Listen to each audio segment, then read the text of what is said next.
Aha. Aha. Hello, hello. Welcome, welcome. How are we? How are we doing? This wonderful. What is it? Wednesday, right? Yes. What Monday? It's Monday, of course. What am I talking about? Clearly haven't had enough coffee today. At least not yet. But for some reason this, like, background music sounds really loud to me, so let me just set it to a little bit quieter than it previously was. And yeah, let's go ahead and start our show on the road. Oh, noob friendly, there we go. That's perfect for me. Yeah, so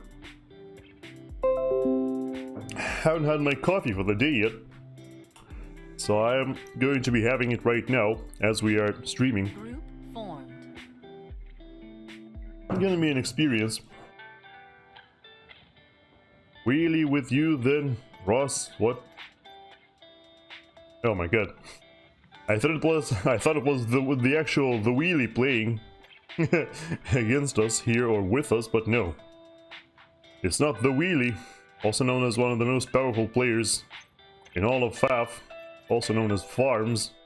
He is not here today. He streamed very well into the night, last I saw, so no, we're not going to be seeing him here. However, what this means is we can probably join,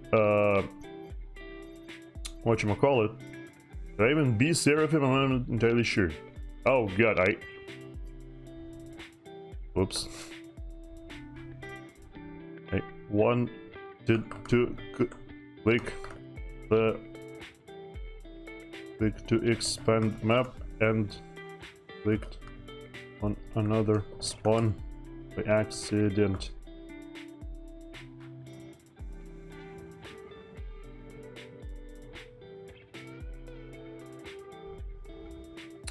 Yeah, so I'm assuming this marvel right here in the middle is mostly flat land.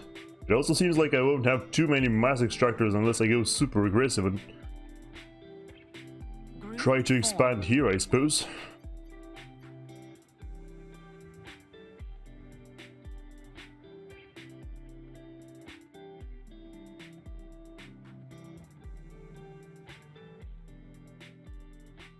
Group formed. Oh, whoa, okay, this guy is 1800 rank points and 3000 games. Yeah, this guy, I don't know how to balance that guy. I guess Bratva over here kind of evens him out, although not really because he's only got 1300 rank points. So, I'm not entirely sure about that. Maybe I should go Aeon, actually. I feel like Aeon works pretty well on a map like this, or... well, yeah, you know. It's all going to be... wasn't really sure what to do. Cascade says Da Tavarish.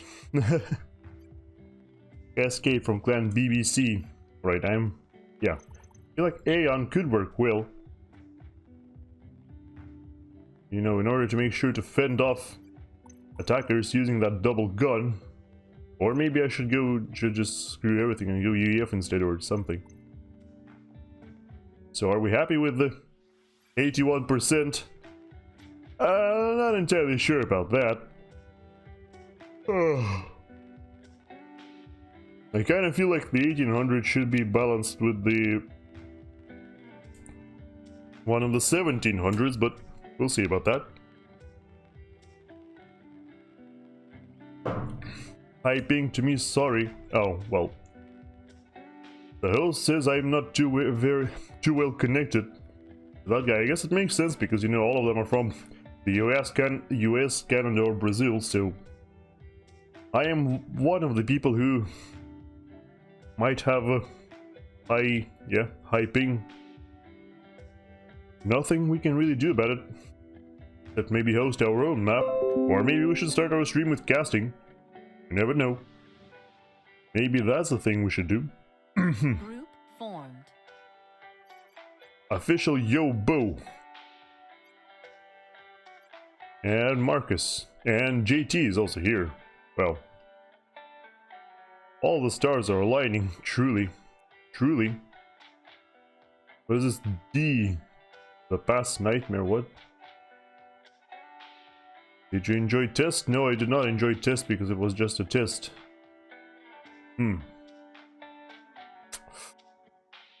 Yeah. I wonder if I can cast a game while, you know, while in a lobby. I'm actually not entirely sure. Let's see if we can... We type the wheelie here.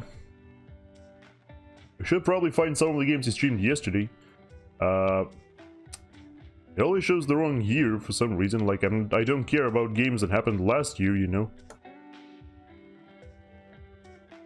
I don't know why you keep showing them, but... Oh! Oh, that looks good. The map is called Rerequisite. 92% balance. Oh wait, it only lasted 16 minutes. So it's not that great. There is a 31-minute Setons. There is a... Oh! There is a... there is 4 AOT on one team and 3 UEF on the other. That sounds reasonable. What is that? What is that? Mangrove Delta. Okay. Interestingly, they aren't playing on normal FAF here. They're playing on FAF Develop. 1.6k plus 6. Who was hosting that? I'm super curious now. Who was hosting that and why they gave a name like that? Well, there's a game that lasted 47 minutes apparently. And it's a war. I think I'm gonna cast this one. 47 minutes. And there is a whole bunch of cool players here. Yeah, sure. If I can't find anything to play right now, which for now it looks like I won't, yeah, you know what? Go ahead and cast something because I feel like I'm gonna sit here for a while. So I might as well do this instead. Yeah. Let us go ahead and cast a game of a Supreme Commander Forged Alliance on the Forged Alliance Forever client. Let go. Got a whole heck of a lot of cool players here. Oh, my coffee is a little bit too strong for me.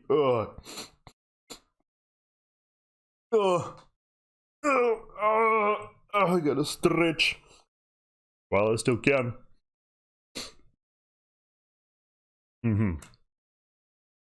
So yeah, let's dive right in and see exactly what happens here. Looks like there is a lot of mass extractors over here.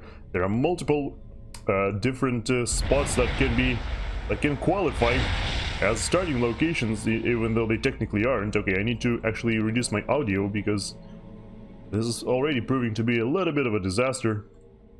Everything is way too loud. Okay, yeah. Let's go. So this is a map created, a randomly generated map created by the Neuroxis map generator, which is basically just a fancy name for the random map generator that exists in the Forged Alliance Forever client.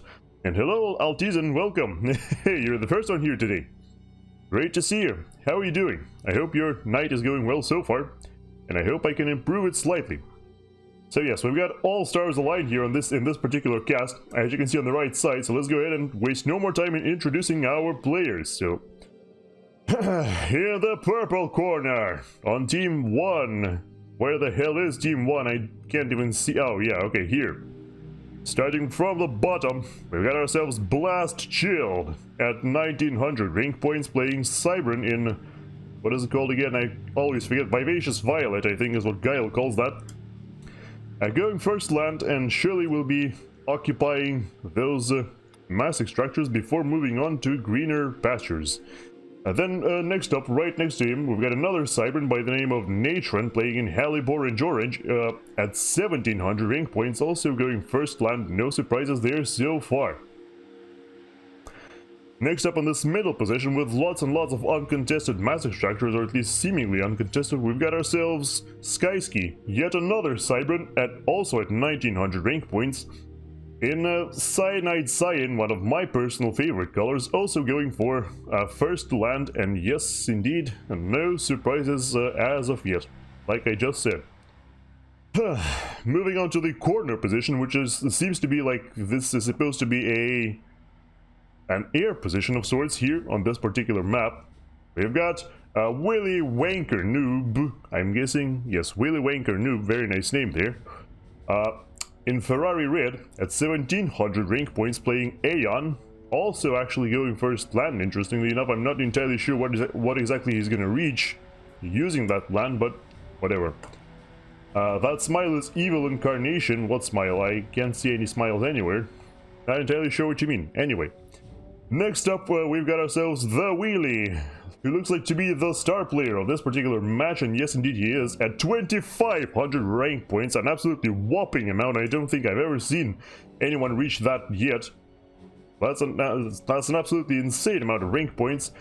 In Burgundy Red, also playing Cybran, and also going first land, so yeah, it looks like everybody's going for a very standard first land, and then generators, massive structures, no hydro rushes, nothing like that in sight, which makes sense because the hydrocarbon power plants are fairly far away from the starting locations. And last but not least for Team 1, we've got ourselves Wesh at 1800 rank points, playing UEF in Baby Blue, and also going first land, 2 generators and 3 extractors before moving on to something else, which will surely happen very quickly, but using engineers instead of the commander. Anyway, in the yellow corner, on Team 2, we've got ourselves our first Seraphim of today. At 2000 rank points, Sladow in electric blue, going first land and going for a few more power generators in comparison to the other players, unless they just queued these up. Okay, never mind, it's actually fewer generators, and no idea what I'm saying here. Anyway, and next up we've got ourselves FTX Commando in this beautiful, beautiful regal purple, I want to call it, playing UEF, actually going first land as well. I think I already said that this guy is 1900 rank points, but let's repeat myself just in case. Doesn't seem to have that many generators queued up actually, which is interesting. Okay, I suppose, yeah, just hadn't had the time to queue these orders up yet. And next up, right next to FTX Commando, we've got ourselves Wi-Fi in Elephantine Grey, also playing UEF, also 1900 rank points, also going first land, and then spamming generators like an absolute madman. It doesn't seem like Wi-Fi is sending his commander to the front lines anytime soon, which I suppose kind of makes sense because there is a large pond in the middle here, which, you know, will prevent land engagements, at least from the UEF, for quite a while. Although you should probably still consider occupying this middle island because there are 4 massive structure points there. Probably would be a nice upgrade for your economy. A nice boost, I should say. Next up in the corner spot for Team 2, we've got ourselves Macro Noob. A perfectly fitting name for a safe spot like this. So I can't wait what this guy produces eventually. In, what is it called again? Pontiff White. Playing Aeon, just like the other corner player actually, and going first land as well. Moving on to the western side of Team 2, we've got ourselves F. Odin, who is just like Sladow at 2000 rank points, and just like Sladow also playing Seraphim, except they're using the Spetsnaz green color, and it seems like they're going for an air factory fairly soon here, unlike, yeah, looks like unlike most of other people here. F. Odin is actually going for a relatively early air factory, which I guess will spice things up quite a bit. And last but not least, for Team 2, we've got ourselves Box. just a simple Box. Playing UEF, also at 1900 rank points, just like the other 2 UEF players on this particular map. In, what is it called again? Mellow Yellow, yes, and yeah. Going first land, going second land after a couple more power generators. Welcome, Boxeroo, great to see you here. This is going to be a very interesting game here. This is on a randomly generated map, 20 by 20, and we've got all of the, a whole bunch of high skill players lined up, as you can see right here. I just did the introductions. This map has got itself 35,000 reclaim in total, which is mostly concentrated around relatively uncontested spots. I want to say, as you can see right here, most of this mass is scattered around starting locations, which means players should have a relatively easy time grabbing that. Which means, I suppose we could say that this map favors macro. Favors mid and late game over the early game engagements, because it's both large and you've got plenty of reclaim stored right on your doorstep. So definitely want to get a hold of that as fast as possible. Anyway, let us now speed up the process. See if anybody goes aggressive. So far we can see that since Feud is going for a relatively early air factor, we can probably see a bomber or two out of him. So we have to keep an eye out for that. On the other side of the world, though, I don't see any... Oh, never mind. Actually, yeah, there we go. Skyski is going for an early air factory as well. Here, we don't have any out from Willy so far. Or the Wheelie. Yes, there's the Wheelie and Willy right next to each other. The Wheelie is now going for an air factory, so I guess also wants some nice air defense to prevent any early bombers from completely devastating his entire team. A valiant effort, yes indeed. I think so. Boys bro Dustin spot. Yeah, I think so. What are they talking about? What? What? Okay, maybe if we can highlight the teams, we can see. Oh, you will take. Yeah, so okay. So yes, Wesh is asking the Wheelie if the Wheelie wants to take that spot, and the Wheelie agrees.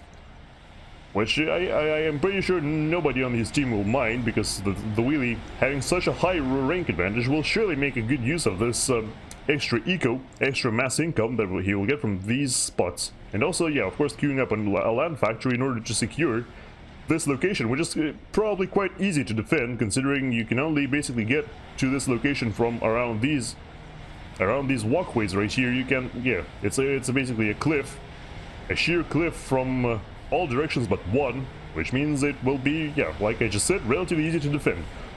So of course we've got mantises crawling all over the map. First engagement's about to happen right here. There is a tank and a scout versus an engineer. Oh, sorry, a tank and an engineer versus a scout and a lab. It looks like the lab does not want to engage the tank just yet, unless... Okay, never mind. The lab tried to go for the engineer, but the tank was on the ball, and now the lab is dead, so that won't, amount to anything. However, around here, right next to that spot, we've got a bomber actually out from Natron instead of Feud, like I was expecting. I'm pretty sure Feud never produced an actual bomber, and instead, yeah, just a whole bunch of people on Team 2 actually going for interceptors to prevent those bombers from doing anything. And yes, indeed, it did some serious damage, by canceling this factory build over here, which, Box will have to somehow go ahead and claim that again, or try to make this factory again. It looks like somebody is already headed over. It's 4 engineers actually, so I think this factory should be secure unless it gets airdropped right now. Speaking of airdrops, we've already got, yeah, serious engagements from Skyski, a drop from Skyski, I mean, on the middle island. Realizing the importance of these 4 mass extractor spots and already, dropping some engineers, dropping whatever else there is. An attempt to contest by Team 2 gets shut down extremely quickly, because the entire air force of Team 1 is right here. Both from Skyski, Natron, and even the Wheelie, all are helping each other in this particular engagement. There are still interceptors being sent in by Team 2, but they are just basically being sent to their deaths. They won't accomplish anything if you keep sending them one by one like that. So yeah, for the moment it looks like, there are no surprises, not really. Everything that was supposed to be claimed by specific players was in fact claimed. There is an interesting spot here. 5 factories going up for FTX Commando on the front lines. So Commando, going both for hard eco and trying to help Sladow on the front line, which I'm sure Sladow will be really happy about. Unless this results in Team 2 falling behind economically a whole bunch, but for now it's a little bit too early to say.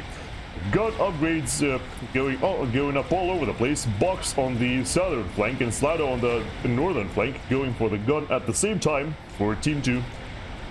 In the meantime, it looks like, yeah, there were no guns or any other upgrades queued for the moment, but now that's been rectified because Blast Shield, I think, realizes that, you know, either Box or someone else here might be going for a gun, and, you know, not to be outdone, of course, immediately gets the gun of his own.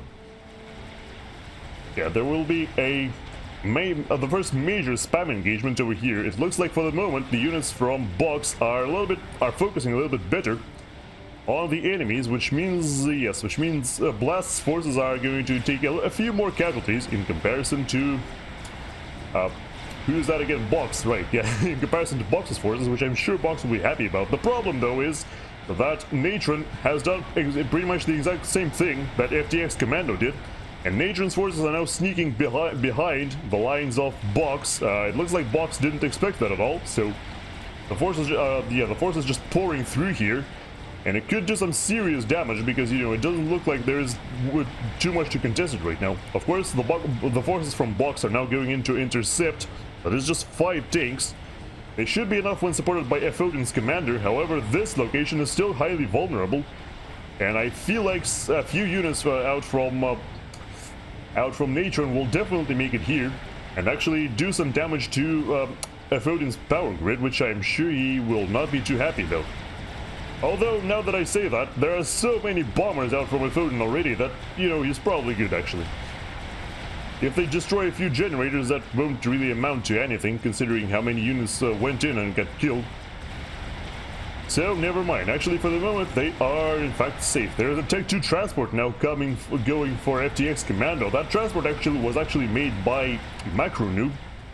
So Macronoob has got himself Tech 2 Air. On the opposite side of the world, the exact same situation from Whaley, who is now going for both a Tech 2 power generator and Tech 3 air factory at the same time. Okay then.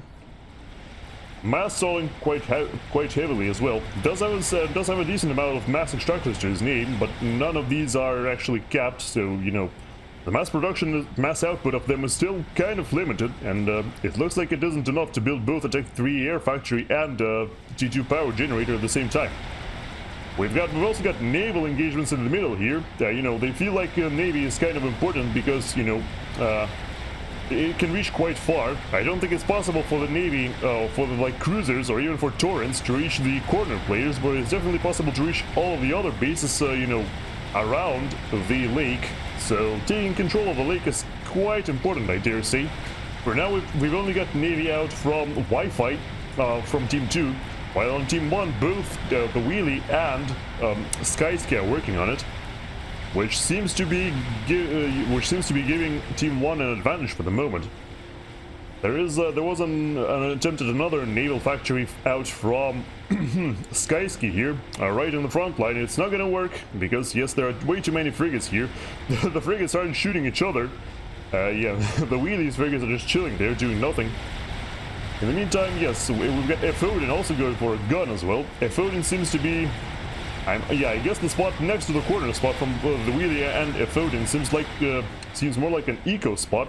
Eco-oriented at any rate, but even so, it seems like the Wheelie is going quite aggressive even in the early game. And here we've got engagements between the Wheelie and FTX Commando. Commando actually having a Tech 2 upgrade, while the Wheelie has none to his name, so the Wheelie needs to be extremely careful here to not die. And Commando actually managing to put out quite a sizable air force here. Ultimately, it's not going to help because once again, all of the air forces from Team 1 working in concert to shut down, you know, Commando's forces, and now Commando in quite a bit of trouble trying to produce a few triad turrets. It looks like, oh, he didn't manage to actually finish that one. Yeah, I feel like at this point Commando is in quite a bit of trouble, even though his units are right here. You know, he's constantly accumulating more.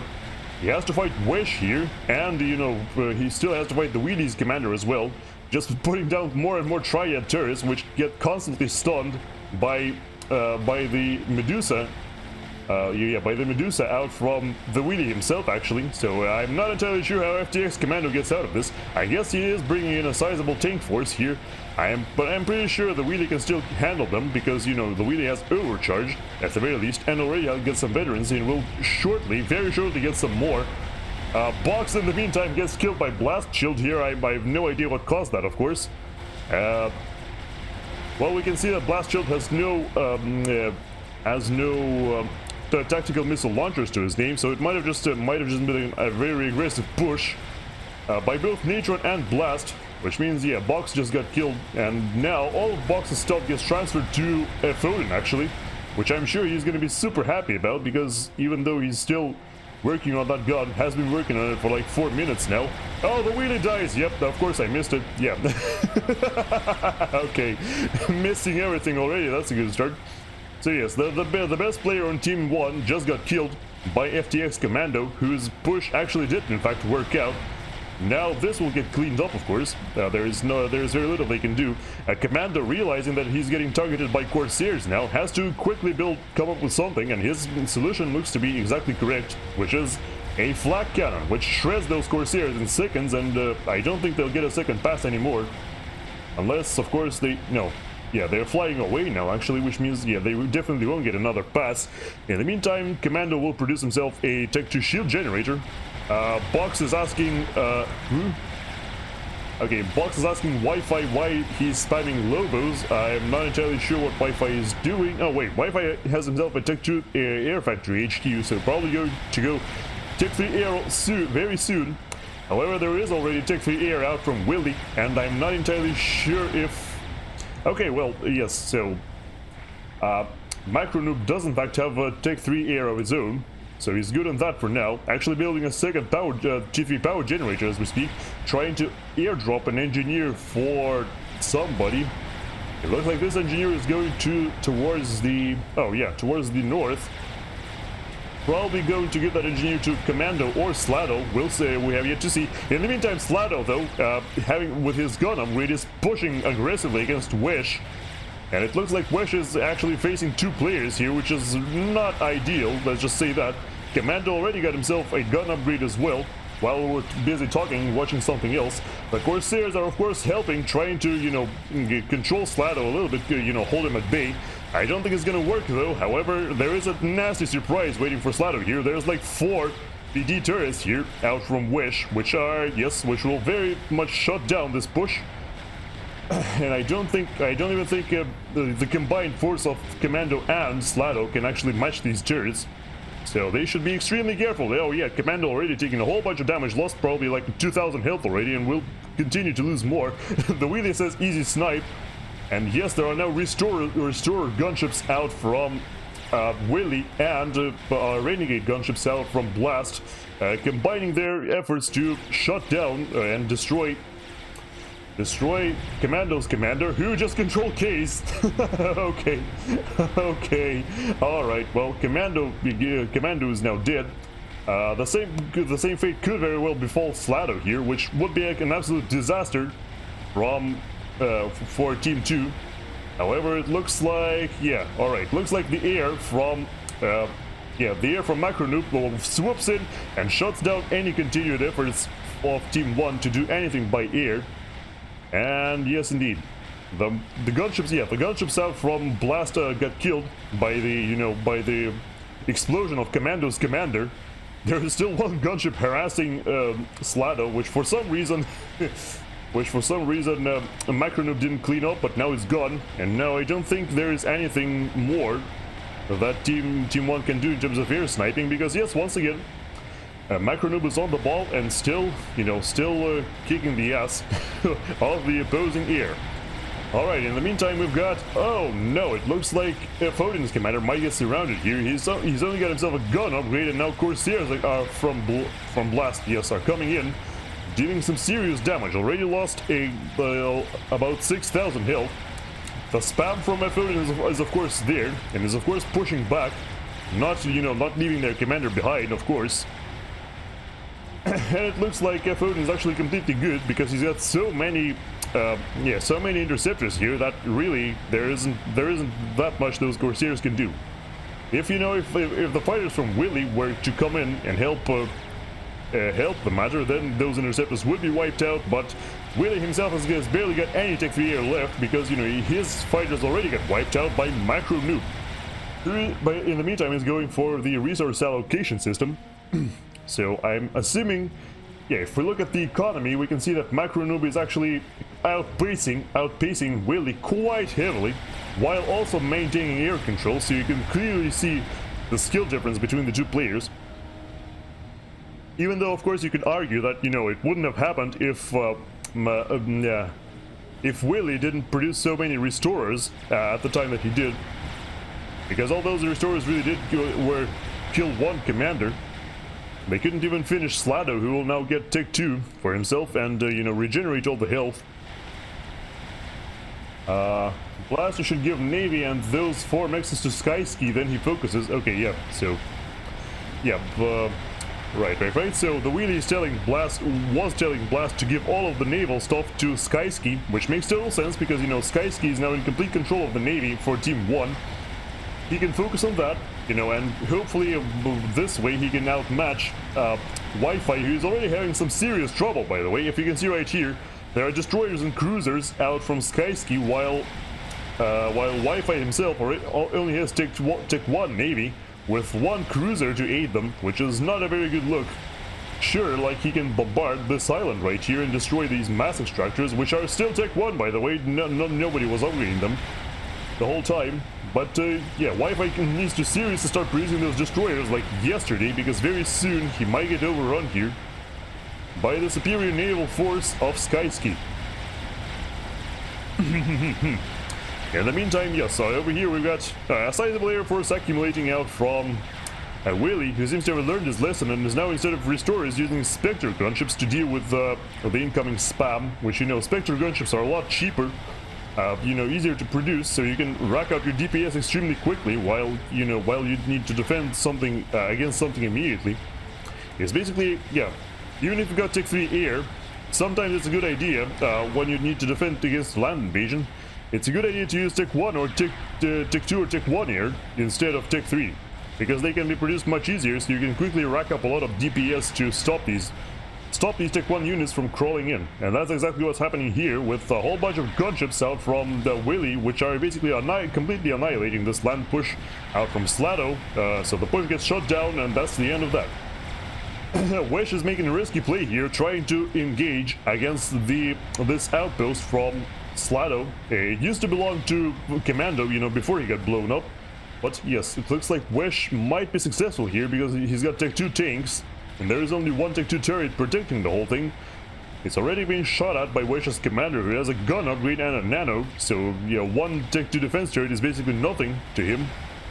And yeah, it looks like most likely Sladow will lose this area over here. So it's probably a very good thing he didn't upgrade those mass extractors to Tech 2 when he could, because now he's just gonna lose them.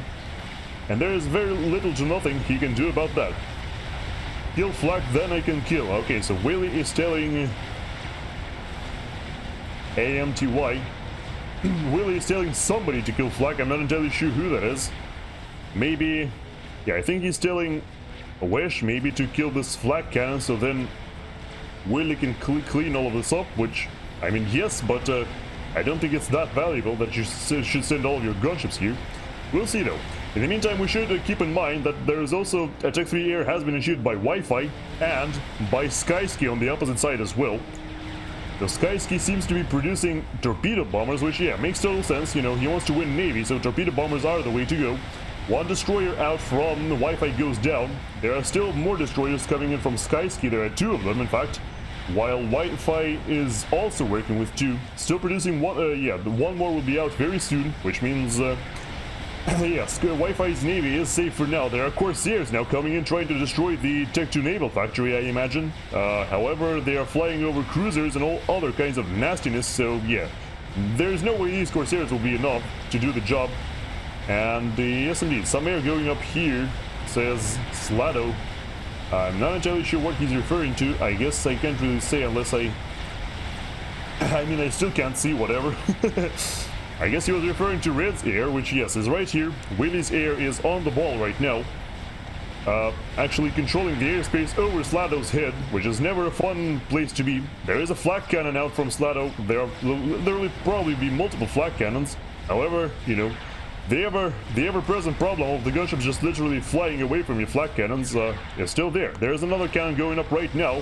It's going to put some serious hurt on these gunships, and there are also Tech 3 anti-air turrets in the main base of Sladow, which is more than enough to clean these gunships up.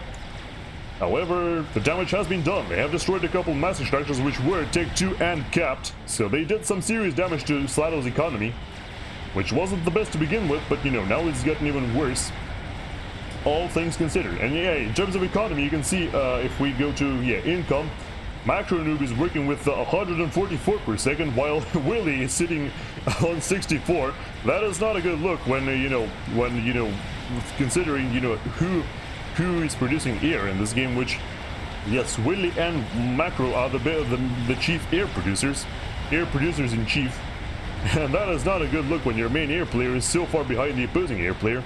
The problem here, of course, being that it seems like Wi-Fi will still lose this factory because there are so many frigates invading now, and there are 3 destroyers and a cruiser who are all bombarding the factory as we speak. It's about to go down. We can get a good cinematic shot at it, and yes, down it goes. There we go. So now, Wi-Fi has effectively been knocked out of the naval game. That is not a good look for Team 2. Of course, it wouldn't be too easy to capitalize on that because these are Cybern we're talking about. They don't really use tactical missile ships all that much, but still, they could put what they could do instead is just have these Salem class destroyers crawl on land, and then that would be a massive problem for Wi-Fi, who, by the way, Wi-Fi has the best economy right now. Just want to point that out real quick. Wi-Fi is working with 250 mass income. If we compare, the highest income player on the opposite team is going to be Blast Shield at 175 or somewhere around that.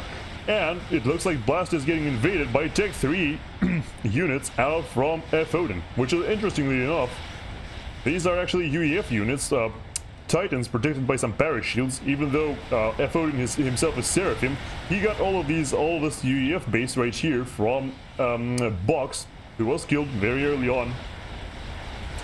And now with the combined power of Seraphim and UEF, it looks like F Odin is slowly but surely overwhelming Blast, which is never a good look considering, Blast was doing quite a lot with his air snipes. Even though they didn't really work, he was still doing it. And especially considering Blast himself has no access to the UEF technology, at least for now, which means he's producing bricks while the opponents are producing Percivals.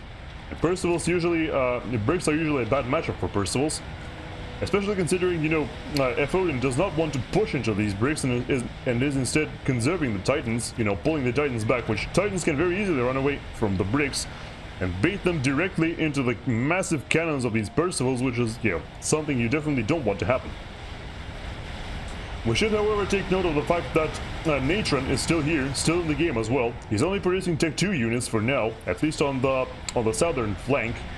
So he's not that much of a threat to F Odin, whose commander is super beefed up, by the way. The commander has got himself nano repair, Tech 2 and gun, so it's like a fully upgraded Rambo commander for the Seraphim. Well, not fully upgraded, like not fully upgraded, but it's upgraded enough to achieve Rambo status with a 98 health per second regeneration, 20,000 maximum health, and 200 DPS. So yeah, it looks like the units out from Natron are just actually running away, trying to, not feed any additional veterancy to F Odin's units, especially those Percivals. If those Percivals could get some kills on these hoplites and rhinos, that would be highly unfortunate, so he wants to avoid that. It looks like Natron, meanwhile, has completely switched to air production, at least for now. Amassing air superiority fighters is currently working with 3 air factories. Box is asking for hives, or telling F Odin to build hives, I'm not entirely sure. But yes, like I predicted, the destroyers are now harassing, bombarding everything that is near the shores, completely eliminating a whole bunch of mass extractors out from Wi-Fi. And it's not entirely clear what Wi-Fi can do about that for now. Well, what Wi-Fi is doing is what we can tell you right now. He is working with, or constantly making, more air factories, I should say, as well as having queued up a nuclear launcher right now. Yeah, this is a strategic missile launcher. Wants to upgrade his economy a little bit further, though, before he does that. Which makes sense, I suppose. The strategic missile launcher does consume 40 mass per second, and will consume even more if you're resisting it with hives or kennels. Although here it looks like Skyski's navy is actually in some trouble here, because there are so many torpedo bombers now coming out from from Macro Noob. We can actually see there were 20 torpedo bombers. They were enough to destroy sink all of the destroyers in the area, but two, actually but one, never mind. Now, however, there is a massive air engagement, and it looks like Macro Noob is set to lose it, because he's fighting two people here, both Willy and Skyski, bringing their air fighters to bear. And yes, Macro Noob is already retreating. It's not going to help though, because yeah, it's a little bit too late for that. Don't bother. Yeah, Commando tells Macro Noob to not bother retreating, because yeah, it's in this situation it's a little bit better to fight and to take down a few more opposing fighters. And yes, it is developing into quite a bit of a problem, because it doesn't look like Wi-Fi has an adequate amount of air just yet. And Macro Noob's air has been completely eliminated, so yeah, that is quite a serious problem. Although we can see that Skyski is actually catching up to Wi-Fi's economy with almost 300 mass per second already. Of course, Wi-Fi is still outpacing him for now, but the question is for how long, you know? The island is still in full control of Team 1, sorry. These massive structures should be completely safe, at least from naval assault, which is already good enough to, I think, at least upgrade them to Tech 2 and cap them. So that is not looking too good for Team 2 as of right now. Of course, Sladow, you know, holding his flank marvelously, controlling two bases essentially. Although Sladow's economy isn't looking nearly as good as the other players, that makes total sense though, because, you know, Sladow is actively fighting on the front lines, unlike Wi-Fi, who was just, you know, built some nominal navy essentially. Sladow was actively fighting the whole time, which resulted in him, you know, his economy being a lot weaker, because he actually had to invest in combat units and not just economy. Quite a large stack of bricks and Percivals here, building for Wesh. It looks like very soon they will actually push in, and they could very easily crush Sladow's base, because, you know, Sladow doesn't have access to Tech 3 defense turrets. He's only working with Seraphim technology. I think he technically could. He did inherit some UEF technology from Commando. I can't really see where it is though. It might have all gotten destroyed by this point. We can only see Seraphim tech here. Seraphim here. Yeah. It looks like maybe all of Commando's factories have been destroyed, so Sladow is now only working with Seraphim tech, which isn't really preventing him from doing anything, because, you know, he's almost got himself a Ythotha right here. The experimental assault walker with 67,000 health and thousands upon thousands of DPS. That thing will surely turn the tide, as long as there aren't like 40 Percivals against it, because, you know, 40 Percivals can essentially kill it in one volley. That would be, yeah. Nuke his nuke. He has hives probably done first. What? Oh yeah. So Box is telling Wi-Fi to nuke the opposing nuke. But the problem is, like FTX Commando is pointing out, that you know, the opposing nuclear launcher is being assisted by hives. Sorry, that was a pause by Wesh. Caused my game to have a seizure there. I don't see any nukes though. Where is it? Like, I am using the strategic icons mod, which usually shows you exactly where the nukes are. Currently, I'm just not seeing it though. Yeah, there we go. The Ythotha completes out from Sladow, so now he can send that in to surely turn the tide of this particular standoff. It looks like, yeah, the engineers out from Blast are actually helping Wesh here, building Tech 3, or not Tech 3, sorry, building walls. Imagine if this game had Tech 3 walls. How would that even work, I wonder? There is an artillery standoff right now between the artillery from Blast, actually, versus the Tech 2 stationary artillery from Sladow, which is usually considered superior. Unless we're talking Aeon artillery, which can avoid the incoming shots from the opposing Tech 2 artillery. So that is something to consider. All right, let me just get another sip of coffee.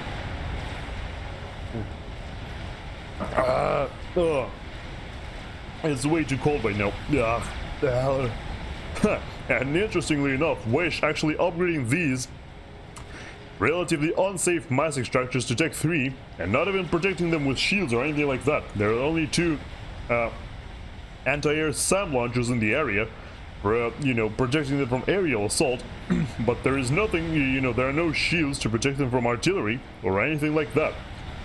Sladow's artillery might actually be able to reach them if we can, no it isn't, never mind. There is some tactical missile defense, so I guess Wesh knows what he's doing here. Because he knows exactly the kind of range that, artillery installations can achieve. Wi-Fi's economy is still super far ahead at 461 mass per second. Skyski is very close second though. So, yeah.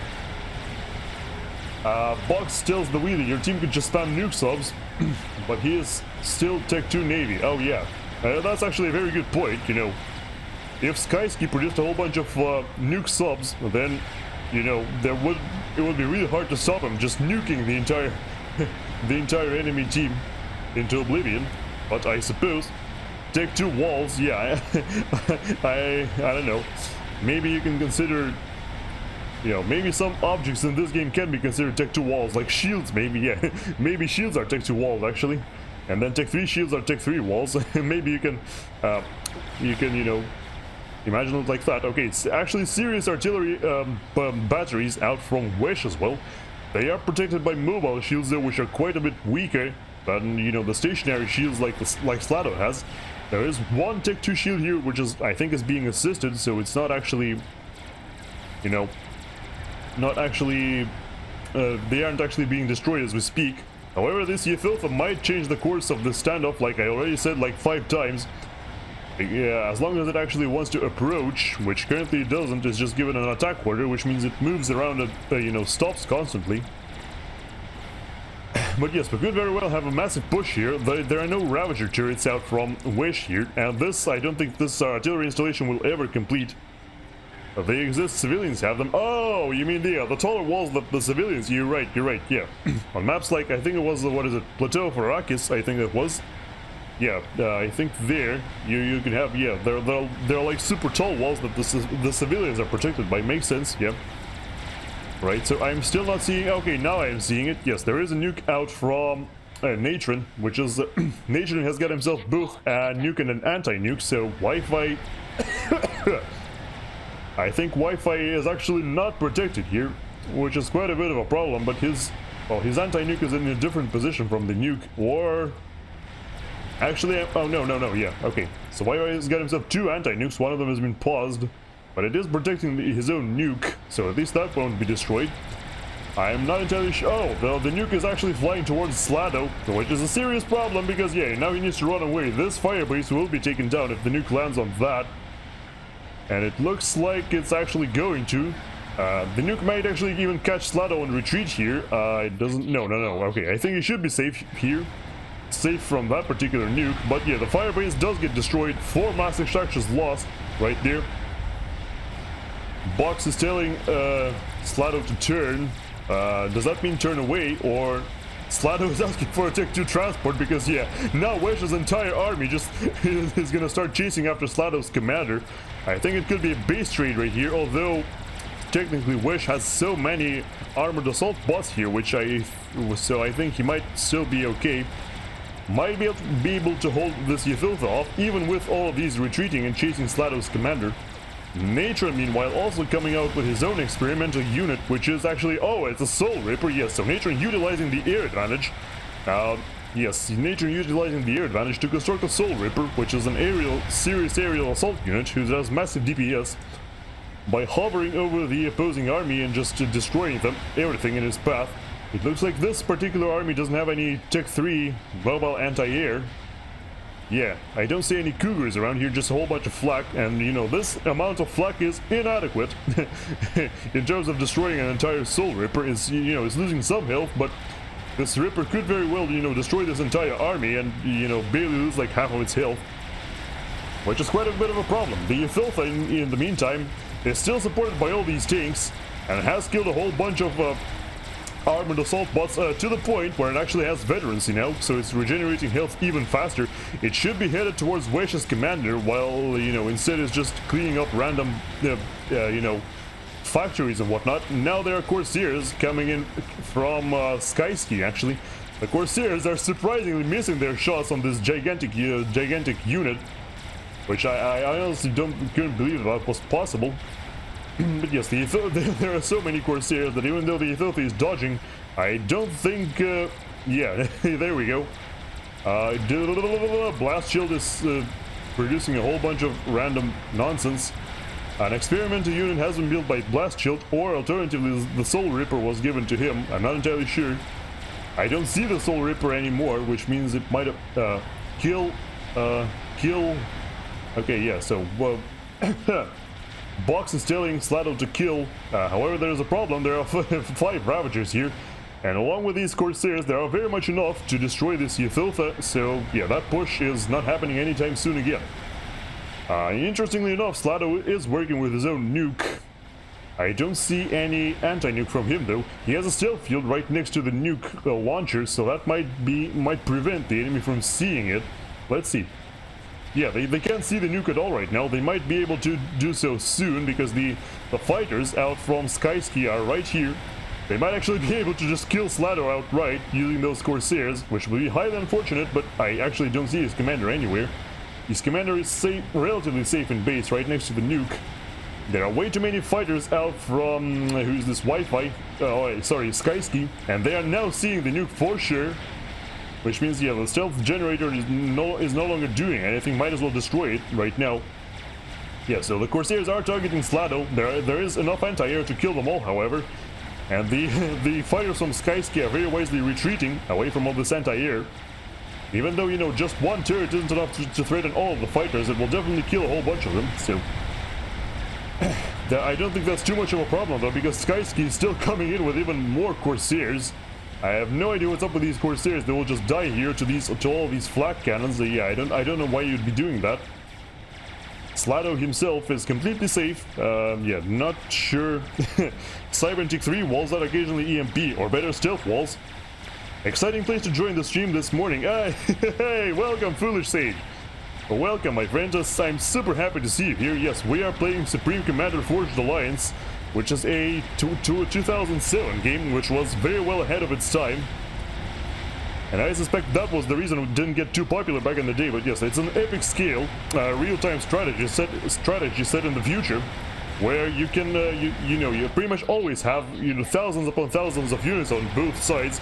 There are all kinds of dastardly weaponry you can bring to bear against your opposition, and there are also a whole bunch of unique features to this game, which, yeah, like I said, you can find all of them out if you type _today and, read up a little bit more on this particular game. Sorry, I will try my best to explain for the new players what is happening. So, currently there has been a strategic launch, which this game has nukes, among many other things. Any playable faction can build nuclear, or paranuclear, I guess I should say, devices, which they can launch at the enemy. And those devices can put some serious hurt on your enemy because they destroy almost any unit the explosion lands on. Right here, for example, we are going to see a nuclear blast go off. And yes, there we go. Boom! See, destroys literally everything that was there. Destroys all these engineers, all these factories. I'm really happy I got to show you that. And most importantly, destroyed the only thing in the area that could counter actual nukes, which is called strategic missile defense. There was a one strategic missile defense silo right here. But now it is no more because it wasn't loaded, so it couldn't actually deflect the nuke or block it. There is another nuke coming out right now. This time out from the opposing team. Wi-Fi actually managed to produce a nuke, finally. Took him a while. Actually, I think Wi-Fi might have launched another nuke already, like before. I didn't notice it because I was preoccupied with something else. But yes, this nuke is now coming towards the base of Wesh, which I'm pretty sure Wesh has himself a nuclear... Oh, no, never mind. I was gonna say Wesh definitely has himself a strategic missile defense. However, this one is also not loaded, so this nuke will also land. This is exciting times right here. We're gonna catch 2 nukes on camera right now. Just need a good angle. Yeah, there is... Let's see. Hello? Where's the nuke? Hello? Excuse you. Oh, well, it's right here. Yep, there we go. Boom! Well, let's just say this one didn't cause nearly as much damage as the other one. It did destroy the strategic missile defense, which means more nukes can be launched very soon. But yes, in the meantime, we've got ourselves Blast Shield now coming out with another experimental unit, which are the highest tech units in this game, the most powerful ones, which can, one of these units can level entire armies on its own. For example, right here, we are witnessing the Soul Reaper out from Natron, which is, which will very easily destroy these, highly tanky, highly damaging units, because they, not only can they not shoot back at it at all, so they also, it also has enough DPS to just shred them in seconds. And there is also this gigantic robot right here called Monkey Lord, an Assault Walker, which is, bigger than anything else you can see on your screen right now. That should already tell you how powerful it is. And yes, so a Monkey Lord alone would be enough to kill all these units coming in. A Soul Reaper alone also would be enough, but in combination they just basically don't notice these units at all, just steamroll them. Oh, the fat we live. Wish did. Yes, thank you, Altizen. The resident jokester of our stream, who actually has a VIP badge for winning a joke contest that I held once. Specifically jokes related to Supreme Commander, and yes, you can see Altizen still, continuing the legacy, still doing the exact same thing. So, right here, we might face a serious push out on this northern flank. We might very soon face a serious push out from Team 1. The combined power of these two giant crabs, called megaliths, those are even more powerful than the Monkey Lord that you just saw. These two megaliths could very well start advancing very soon, and I don't think our opponent here, or not opponent, but our gentleman Sladow here can actually stop them, because these guys actually have enough health to survive one nuke. So they are that powerful. There has been another strategic launch detection, so this is going to be an extremely nuclear game. This nuke came out from Skyski and is headed for the base of Wi-Fi apparently, or alternatively, I'm not entirely sure. Yeah, it looks like it's headed straight for Wi-Fi's base. And the problem is Wi-Fi actually doesn't have a counter missile charged, so this nuke will land. And once again, we're going to see yet another massive nuclear explosion. You can never get enough of these, right? And once again, it's targeting the nuclear defense first and foremost to prevent them from building any more. Yep, there we go. Boom! Yep. The factories, the generators, and the strategic missile defense all go up in flames. And now there is nothing left of this base anymore. If we can actually see how much exactly this nuke launcher has killed.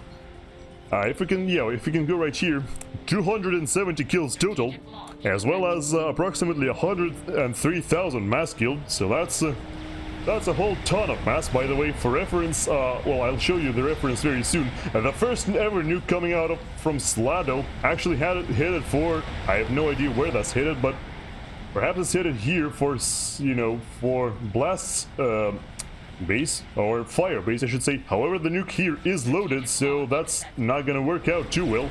That nuke is most likely gonna get shot down unless it's headed straight for Wesh's commander, and Wesh actually dies. Okay, well, Wesh actually got killed by that nuke out from Sladow, so Wesh is no more. He is out of the game, and all of his units are going to be now transferred to Blast, which is probably actually not a good thing for nuclear attack by Sabaton in my head. I actually, it's kind of paradoxical situation for... Oh, what? Okay, Foden got killed by Natron while I was busy talking. I have no idea where that happened. What? Wait, what? I think Foden teleported here, which is something, you can do. In this game, commanders can install an upgrade called Personal Teleporter on them. And with that upgrade, the commander can go right in and destroy your enemies directly with whatever powerful weaponry they can find themselves wielding. However, it's not looking very good for Team 2 right now. There are only 3 of them left versus 4 players in Team 1. Of course, that also means these guys all have more powerful economies in comparison to Team 1.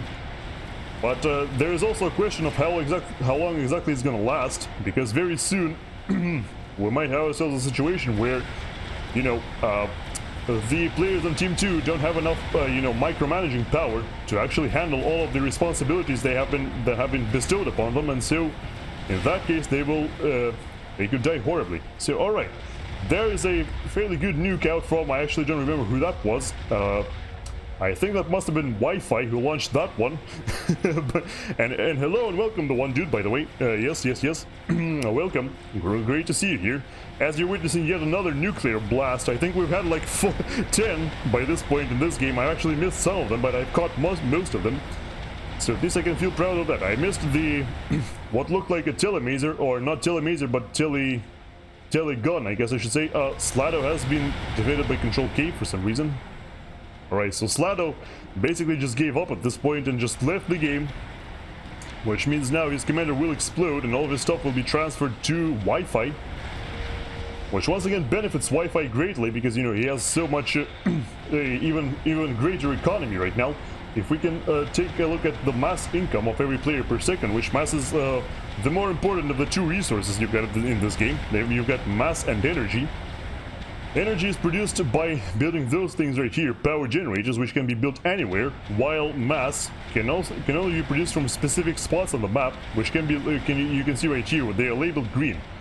These are mass extractors, which are, you know, constantly producing more. These are empty spots that you need to occupy in order for them to produce anything. And yeah, it looks like very soon the game might shift not necessarily to Team 2's advantage, which Team 2 are these two gentlemen on the bottom, Macro Noob and Wi-Fi, while Team 1 are those at the top, Skyski, Natron, Blast, and Willy Wanker Noob are currently the only players that are left over. The game started as a 6 versus 6, but you know, some players quickly got eliminated, so now we're only working with, you know, only so many. Ythotha, Experimental Assault Walker, is currently busy attacking on the southern flank. It looks like it will now be forced to retreat, or at least hide behind the meat shield of all of these tanks right here, to protect itself from the Monkey Lord.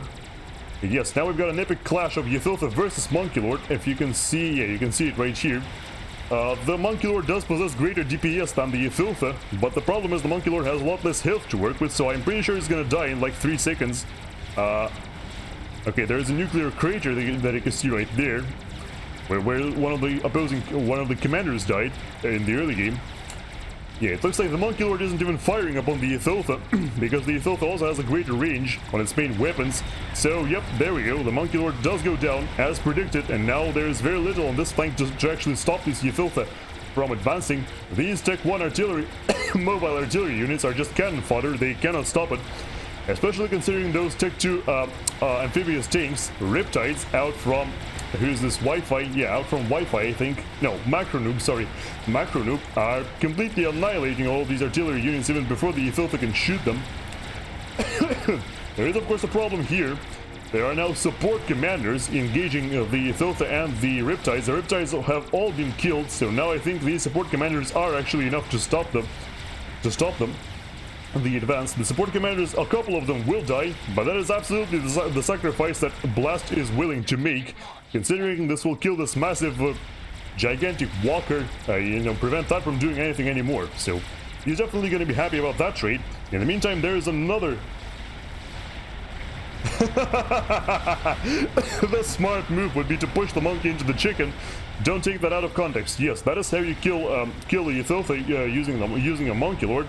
You need to get as close to it as you can, and then start walking circles around it, because then the Ythotha will have a hard time actually aiming at the Monkey Lord with its weapons. Right, there's a Fat Boy experimental mobile factory out from Macro Noob now, headed for the same direction that the Ythotha was. The Fat Boy is very different from either the Ythotha or the Monkey Lord, because its advantage isn't its health or its massive DPS, but actually its range. As you can see right here, it's firing upon these artillery, Tech 3 mobile artillery units without the artillery being able to fire back. As you can see right now, the artillery is firing upon these factories, which, you know, these factories won't do nearly as much damage as the Fat Boy will. And the expensive artillery, the artillery units really don't like it when they get caught off guard, because as you can see right here, they melt almost instantly against the Fat Boy. Alright, there are still more nukes going out. I am not entirely sure who they are going out from. However, the important part here is that this marvel right here has been completed. So this is called Scathis, and you can see right here what it's doing. This massive barrage of shots is now headed for the opposing base. And actually, yes, And that's what it does. You know, see all of these blast holes right here and more holes constantly appearing. That's what the Scathis does. It basically covers your entire base in artillery shelling, and it has pretty much infinite range. Okay, that's, yeah, that doesn't matter. Yes, it has pretty much infinite range, which means, yeah, this is what it does. It just forces your opponents to quit, because they don't know how to deal with it anymore. Yeah, so very nice job by Blast, actually building that Scathis to, you know, close out and end this game definitively. I think Sladow might have actually quit earlier because he realized that, you know, the Scathis is happening. Yeah, so Scathis is one of those units known as game enders because, like you just saw right there, as soon as the Scathis starts firing, the opposing team immediately, you know, wants to quit, as long as they don't have something to match the power of the Scathis, which they definitely didn't. They were producing, you know, those normal experimental units right here, like the Fat Boy, you know, the Ethiltha, whatever. But none of these are a match for the mighty Scathis, as long as, you know, as long as they can't get close, because Scathis is completely helpless at close range. But yeah, if the Scathis is safe in the you know, all the way back in your base, super far from the front lines, and there is nothing that you can do to destroy it immediately or even threaten it, then you're basically lost. And that is exactly what's happened here, because there was no game ender on the opposing side. Yeah, Monkey has a 360 swivel. Flanking the chicken will give the Monkey the advantage. Yeah, yeah, that's what a Scathis does. It makes people control K and rage quit games. Yeah, so once again, for those who aren't aware, for people who might be unfamiliar with Supreme Commander, Control K is basically a command that you can give any of your unit, and that command causes that unit to self-destruct. And that is exactly what both Macronoob and Wi-Fi did there. Immediately once they realized they are being fired upon by a Scathis, by these horrible barrages of a myriad shots, they immediately decided to quit, and that's what they did. They realized there was no point in playing anymore, so I hope you all enjoyed this little cast that we did here of a high-ranked replay of Supreme Commander Forged Alliance using the Forged Alliance Forever client. In the meantime, we here are going to instead go and play a game of our own. Let me see if I can actually join one. Alright, here we can see 1k plus. I could have actually... yeah, I could have probably joined that one. It's been hosted by Ryfun, who is, you know, one of the fellow Supreme Commander streamers. Scathis, Novax, Yolonos, Paragon, Game Enders. Yes, I think you meant Maver instead of Novax though, because yeah, I think you meant Maver instead of Novax though. You know, even though Novax is nasty as hell.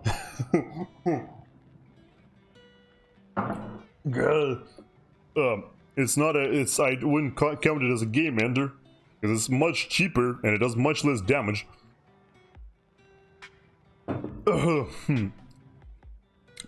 So yeah, I actually watched a... Yes, maybe fingers type, yeah, I know. Thankfully I realized that, which means, you know, I know at least something about this game. That always feels good, you know. When you at least know something about the game that they are constantly playing. At least that's some consolation, even though I'm not really as skilled as any of the players you just saw in that game. Anyway, so yeah, should probably give a shout-outs now, a round of shout-outs for the fellow streamers that we've got in chat right now. So there we go, one for Altizen and one for Ryfun, which we just saw right there, start the game. And Ryfun96, I think his handle is.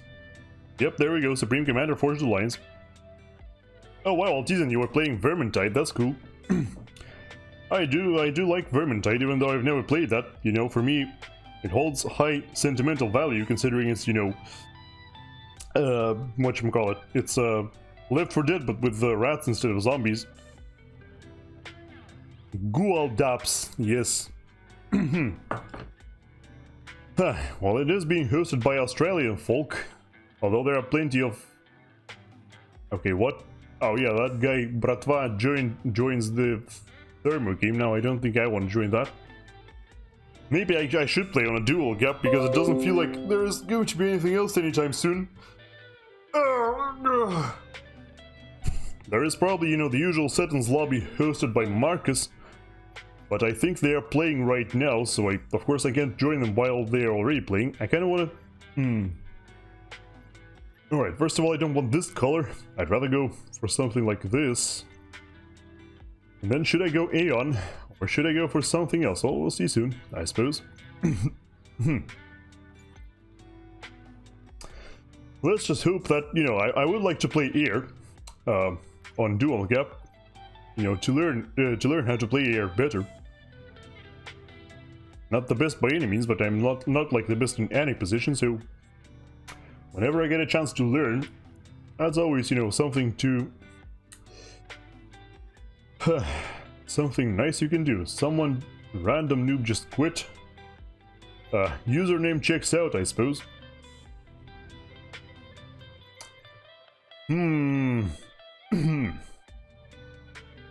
Not Seton's, not Astro, not Gap. It's a lobby by Schmoobly... what? How do you pronounce that? Schmoobly-doo, I guess. Or something. Have you played on Seton's Thermopylae? No, I don't think so. Well, yeah. I have played on a map that looks like... you know, Seton's, except the oceans are sand instead, and you can't actually go there. I have played on that version. You know, and, you know, air is usually disabled, and all that cool stuff. I have played that, but... I'm not sure if that's the one that is called Seton's Thermopylae, or if that is something else.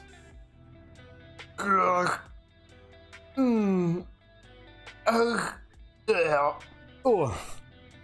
Oh, maybe I should join this one. Oh, the Duelist is playing that. Yeah, maybe I should join that, actually. Let's see which one fills up faster. And then we'll make our own decision on that. Yeah, the one created by Schmoobly-doo now has the Duelist inside it, who is a fellow caster. Sorry. Sorry. How's the weather over there, by the way? For me right now, it's a wonderful 0 degrees Celsius. So, not very comfortable, to say the least. I think I've said that like a million times on stream already, but yes, I do prefer warmer times to over colder times, you know. Might be a weird thing to hear from someone who lives in Russia, or specifically in the areas of Russia where you have all seasons, but yeah, that's, you know, that's just the conclusion I made over the course of my life, that I definitely prefer the warmer stuff over the colder stuff. Right, we've got more people joining the Gap lobby. There's only 2 left. Let's see if they can actually join or not. But yeah, in other news, you can see me wearing headphones once again. So somehow, I have no idea how that happened, but somehow my headphones fixed themselves, so I can hear everything now. I have no idea what's up with that, like why that happened, but yes, I can now hear everything in those headphones once again, which is good. I just wish I knew why. I suppose technology does work in mysterious ways. Like, come on, people. We've got 2, yeah, between 500 and 1k. Come on, it's not that hard to join. Somebody, please. It does say over 100 games, so like, if you don't have enough games... Oh, yep, there we go. Got 2 more people joining. We've got Gumpy and the Lone Ranger. I generally prefer colder than warmer because it's easier to wear more layers. Of course, when you start going below 0, it gets increasingly uncomfortable, yeah. I don't like wearing many layers. Well, let's just say that. You know, I always... how do I say it? I always, you know, I'm a little bit of a... how do you even say it? Okay, so I'm a little bit overweight, and, you know, as I move around, you know, as I go about my daily life, I very often turn into a walking furnace, which then means that I could get super sweaty out of nowhere. And wearing many layers isn't very fun when you get sweaty all the time. So I definitely prefer, warmer climates. I've lived in places where the minimum temperature is 30 degrees. That gets uncomfortable as yeah, you don't say. I wouldn't want to live in a place where the minimum temperature is 30 degrees Celsius. That sounds like a... I have been in places like that, but I wouldn't want to live there permanently for sure. Just, you know, would have liked it a little bit more without the super cold winters. Like, even if, you know, if it goes down to like 10 degrees Celsius in the, you know, in the winter, I think that's cool. Even like 5 is cool. Just, you know, when it gets to 25 to minus 25 or even below, that is don't like that. What? Okay, people keep getting kicked here. I guess we're looking for better players, I don't know. I was almost going to live in Qatar for a couple years. Construction only stops when it hits 50 outside. Oh.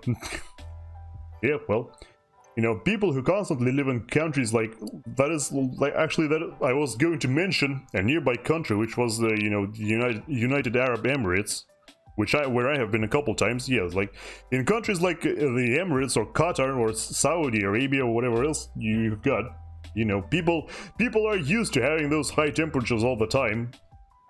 But yeah, if you want to live there, you know, as someone who hasn't lived there the whole life, you're probably gonna have a couple heat strokes. Right, there we go. So yeah, so once a foolish sage, since since we're still waiting for the lobby. Sup bitches, oh that's a good that's a good entrance. Like this guy's spirit.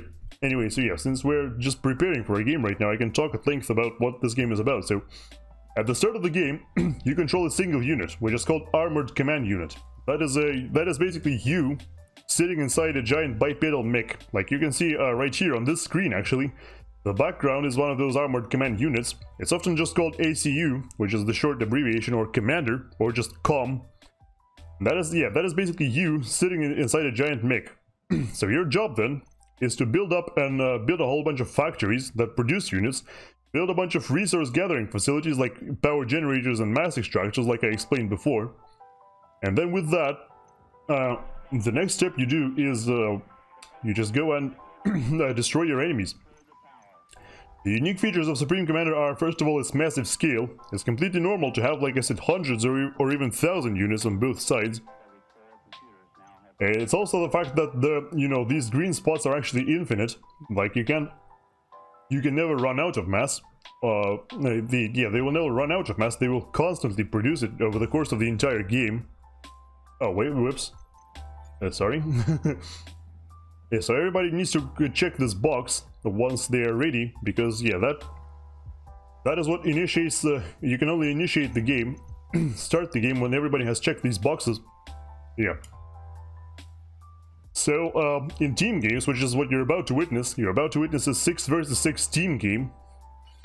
In team game, every player usually gets assigned a particular role, so they only build units of specific type. Or, you know, when they want to occupy specific spots on the map. That is what they do. That is called, well, yeah, it's basically a team game. So right now I'm going to be playing a position, sorry.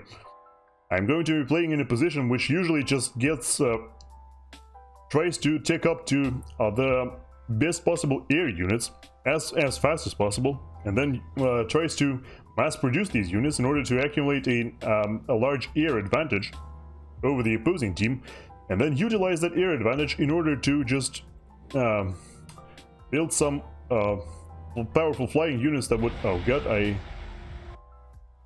yeah, the game is a little bit laggy because somebody's computer is clearly behind, or connection. Who got shit PC? Good question. No idea. Ooh. Well, what does ooh mean here? I'm not entirely sure. Oh yeah, you can press F11 to find out who is lagging. Looks like Siki will be the first to die with that 400-600 ping.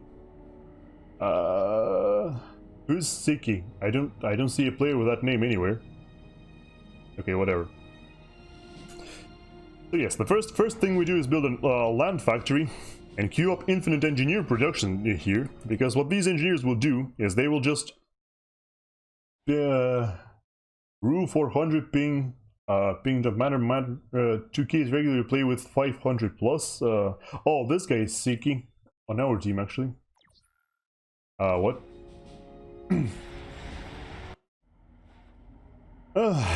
Yeah, so now the people will start pausing to ask others to fix lag. The unfortunate downside of this particular game is that, you know, every Orion 19 behind, Orion is who? Orion is the pink player who's right here. I see. X or E. It was me at the beginning. Yeah. So yeah, the way this game runs is it uses a peer-to-peer system where every player in a given match is constantly trading packets of information with every other player. So if 2 players out of those 12 have bad connection to each other, then basically everybody is screwed because everybody's game will be slowed down. Wait for people to catch up. JN Air Go Re, what? Orion is on my list of known laggers, I should have checked it. You guys keep lists of known laggers? Alright, I see. So yeah, people are already disconnecting, which means, yeah, very soon we will, basically the game will be over. Oh yeah, 3 people are answering yes. Okay, so yeah, apparently certain people in this game keep blacklists of other people where they know if they see that person's name in the lobby, they quit immediately because they realize the game is going to be super laggy. But yeah, so basically now is everybody is disconnecting. I think I'll wait for everybody else to disconnect because it's really inconvenient to press the disconnect button while it's, you know, it's actually going to be behind the connectivity screen, which means it's hard to press. But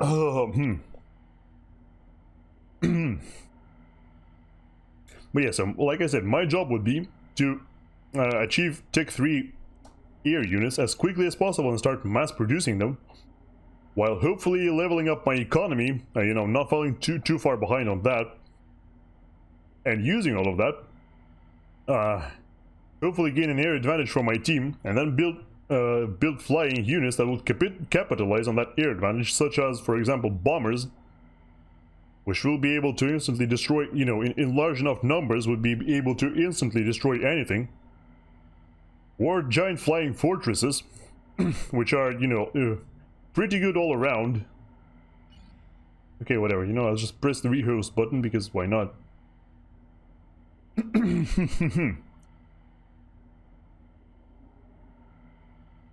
So yeah, the Aeon faction, which is what I was playing there in particular. What? Adapter star? Oh yeah, it's because I pressed rehost instead of, yeah. Okay, whatever. Leave. Oh no, this one has a. Okay, you know what? Jump back in, because everybody is already there. Yeah. Okay.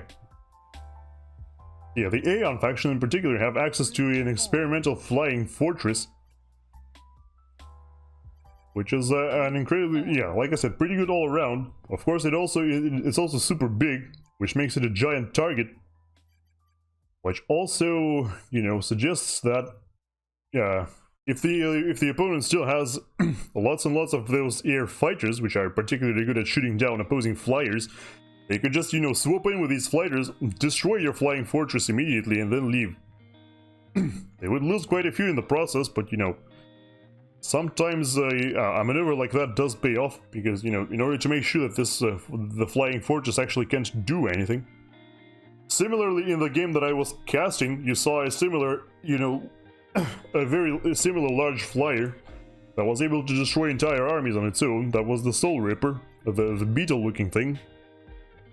That, however, can be made by the Cybern faction instead of. Why am I on the mid now? Well, whatever. If you wish, I can play mid too. Not a problem. Just not entirely sure why. But whatever. So, no, to contrast against the air position, on the mid position, your job, let me show you, is to walk through here, occupy all of these, as many of these massive structures as possible, build a whole bunch of Tech 1 land factories here, and build a very large Tech 1 land force to ensure that, you know, the opposing mid players can't use their large Tech 1 land forces to just push through and plow through your entire base. That is the job of the mid player. There are also spots on this map which are called economy, which the economy slot just basically levels up their mass income as fast as possible, and then attempts to build the powerful late game units with that. And there is also a navy spot, which, you know, basically just handles the production of naval units throughout the whole game.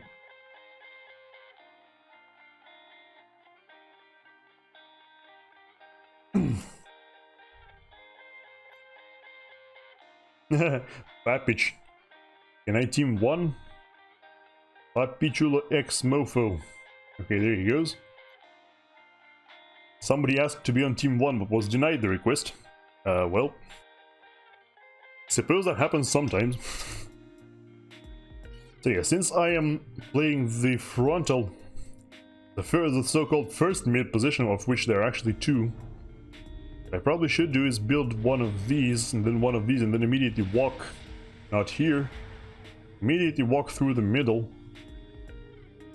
try to get these, maybe even actually walk here and build some extractors here while I still can. Sorry. We'll see about that. If I am allowed to do that at all or not. We'll see. Alright, so yeah, engineers, a whole bunch of engineers. Maybe interceptor, transport, and then just ba-bum, bum, bum, ba-bum, bum, bum, ba-bum, bum. This should work because, yeah, after I am done with the transport, the engineers will start, or with this factory, very soon the engineers will start coming out of the land factory that I will build nearby. Also, I think I'm the wrong color. Wait, never mind, I'm not. I'm also not entirely sure why this the 1300 player is in this game at all.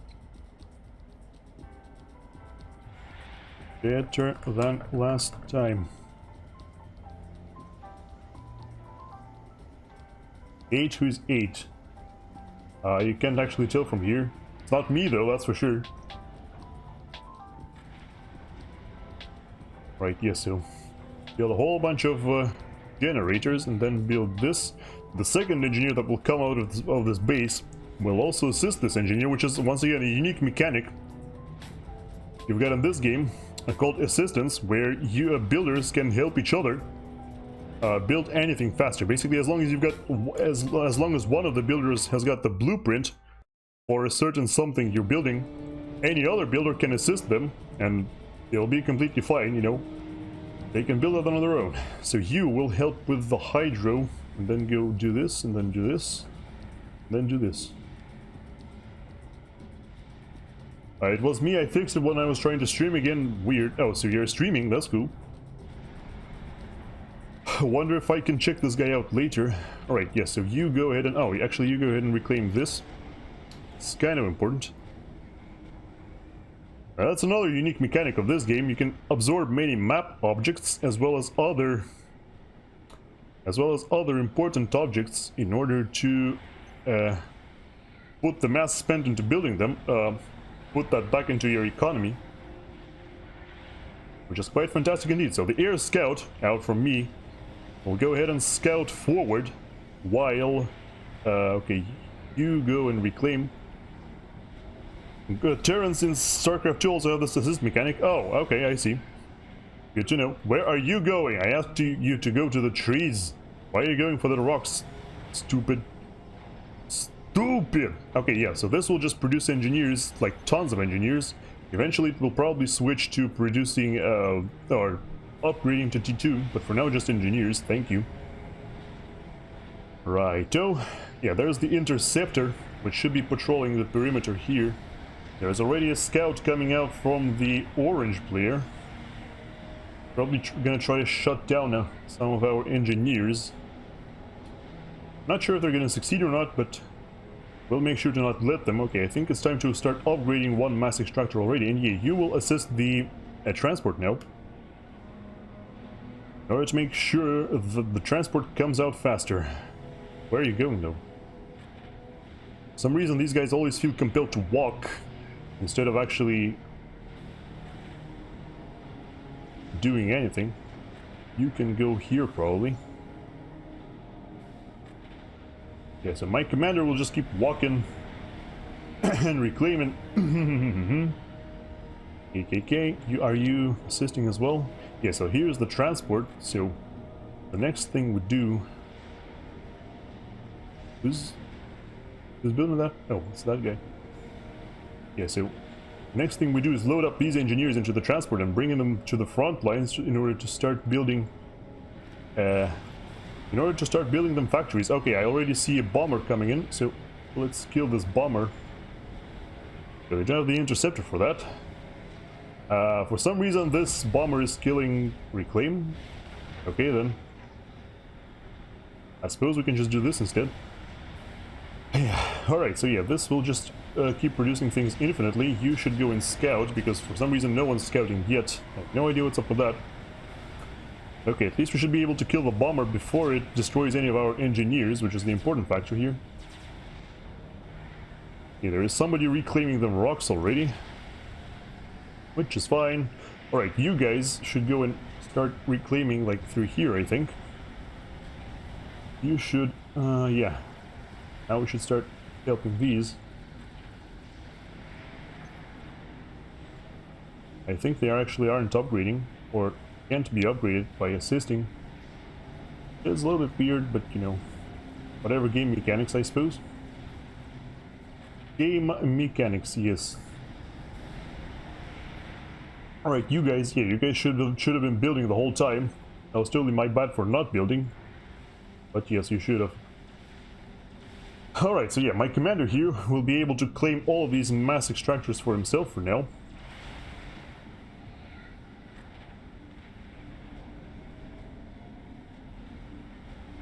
Okay, oh well, we're losing a lot of energy here. Completely out of energy, so we definitely need more people, or more engineers, I should say. They aren't really people, considering they are robots, and very simple robots at that. Let's patrol this bomber here, set it to engineers. Okay, one factory is done. That should be producing engineers non-stop. Right. This should be producing tanks non-stop. Where are you going? I'm not entirely sure. You should be patrolling this. Yes, we have claimed... Oh, whoa. What is happening to my energy? What? Is it just because I'm spending so much mass building? I guess, maybe. I should start reclaiming these trees like yesterday. Right, so next factory is up. This one will be producing this and this. Take 2 cyber engineer, please. Let's go and bombard this... Oh, no, okay, bombard this turret. Kill turret! Aha. The commander is now upgrading. Yeah, okay, the enemy commander is upgrading, which means we should probably retreat and upgrade our own commander. The problem with that, of course, being that we, for some reason, are completely out of energy still. No idea how that works, but okay, so yeah, we need to keep this guy moving. Keep assisting the extractors. Yeah, I know I'm not doing the most stellar job ever building extractors here. It's a little bit problematic, I suppose. Okay, these are all producing. This should be producing tanks as well. Because why not? Alright, we need to unpause these, because we are making way too much mass. We can't actually spend that. And when you can't spend mass, that's kind of a problem. Send more engineers here to help with the... What are you doing? Okay, this will just produce boom, boom, boom, boom, boom. Something like that. Yeah, so my interceptor is actually ready, so I might not even need any of the actual factual. Alright, good. We haven't got any artillery yet, so we can't really shoot.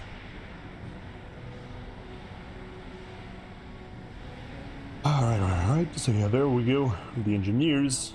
I think they should just honestly build another factory to just start reclaiming things en masse. Alright, now we can definitely, yeah, we can definitely bring our commander back. Bring our commander like right here and upgrade, get double gun maybe. I think double gun should work nicely, even though of course that will mean that we, you know, we can't.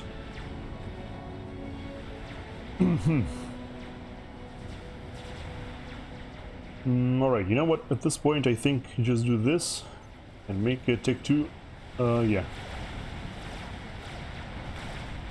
Alright.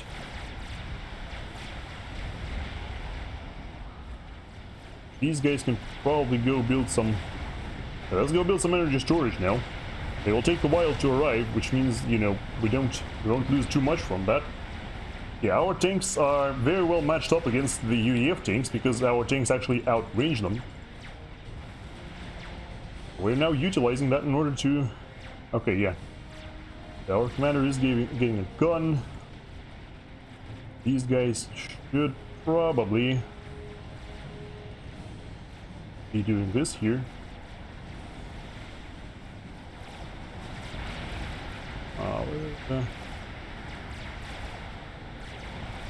Go ahead and kill this, whatever that is. I'm not entirely sure they can, but you know.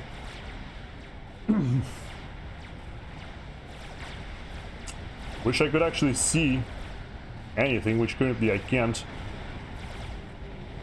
A little bit of a shame, but you know. Okay, I think, yeah, I'm losing like a... yeah, there is not enough energy for everything I'm doing here, which is a little bit of a problem. Yeah, I'm seeing triad turrets being brought to bear now. Can we focus these, I wonder?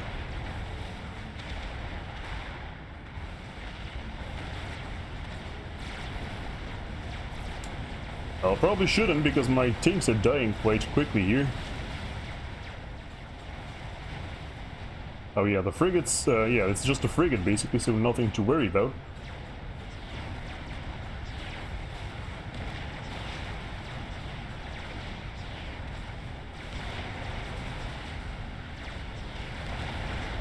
Yeah, see, this is where upgrading on the front lines might come back to bite me. Way too much artillery here. A good thing they're getting, well, you know, they're getting too close. Yeah, see, this is good. With this massive gun advantage that I've got going for myself, I can probably just push in now. Not worry too much about anything, really.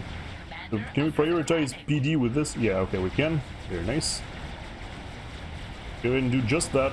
Alright, in the meantime, yeah, we got ourselves a Tech 2 factory. Should be producing engineers, once again, like yesterday.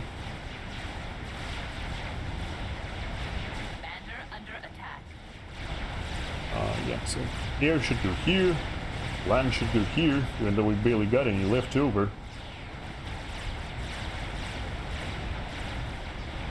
Okay, looks like our commander might be in some trouble. I think he should do relatively well, though. I have no idea how we didn't manage to kill any of this, though. That was a little bit weird.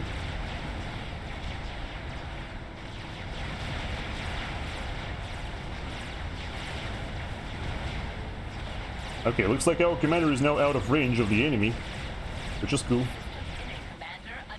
Have we got any? Oh no, we haven't got any veterancy, which is a little bit problematic, I dare say. Alright, so yeah, we can see there are triads right here. We need to destroy that before it gets built. Okay, you should not have launched that overcharge at that thing. That was definitely a mistake. I don't think, yeah, this turret can't actually see anything, so we're good on that. Or maybe it isn't, I'm not entirely sure. I mean, maybe it can. What is English?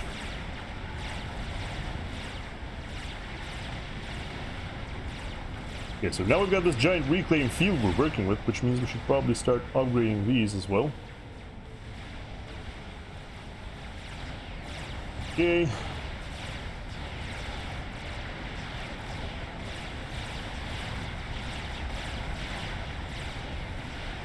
Oh wow, there. Wait, are these enemy corsairs? No, no, no. Snipe this. Kill. Kill. Alright, they're killing the Seraphim commander, which is... okay, that is understandable. Just kinda wish they killed the other one. But okay.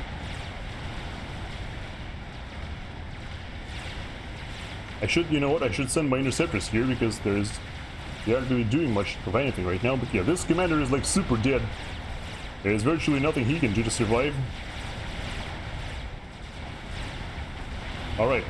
Now please, for the love of all that is sacred, kill this one, hello? He also clearly doesn't belong here. Also, what the hell are these? These like tanks or something? Commander under attack.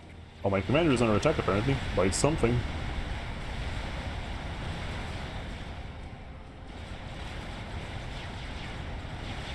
Yeah, this guy doesn't even have nano. He should have absolutely no chance of success.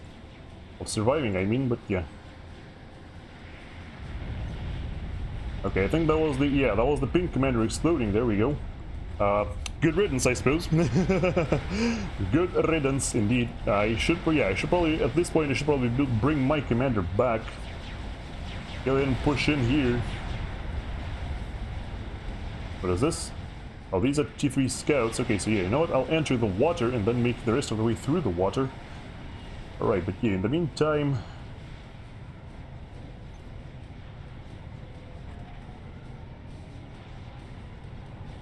Not necessarily is this guy.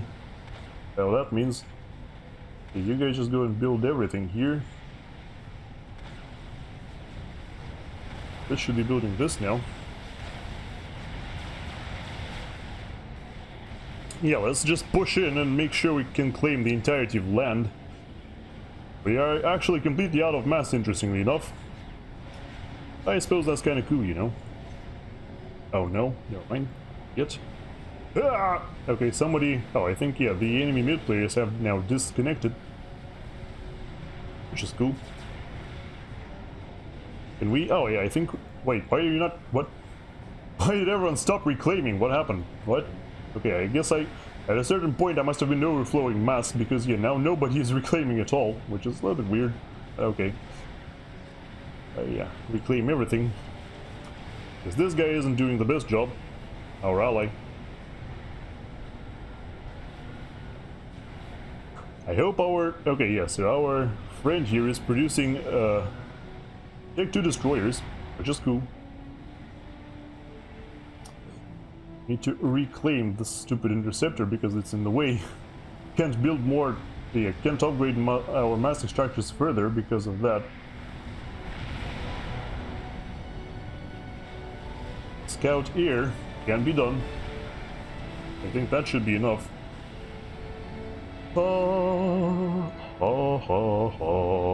What? This guy just destroyed all these factories, what? Okay. Guess it's up to you what you do with your factories. Who am I to judge? Although, yeah, I understand why he did that. Alright, so the Corsairs should be targeting those engineers. Because if they kill those engineers, we can just waltz in and... oh, okay, never mind. They found the opposing air player. The problem is, of course, they won't be able to kill him. There is no way. There is approximately 0 way they can kill this guy. Okay, we can upgrade more mass extractors now. We can also... oh yeah, you guys should be assisting the factory. Okay, there we go.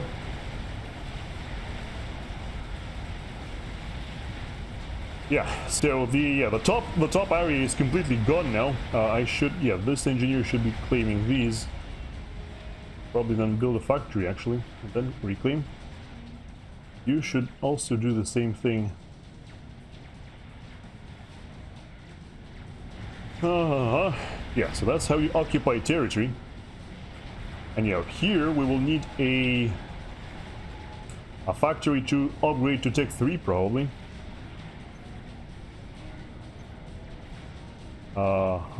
Then make like 5 Tech 3 engineers and then we'll see what we do next. Push your what? Yeah, I have no idea what this guy said, but yes, we need to push.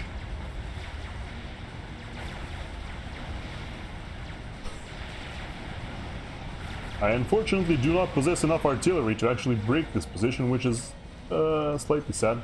Okay, we can do this though, for sure. Can definitely do that. Alright, so yeah, let's upgrade these extractors to Tech 2 as well now. We've got, oh, these are, oh.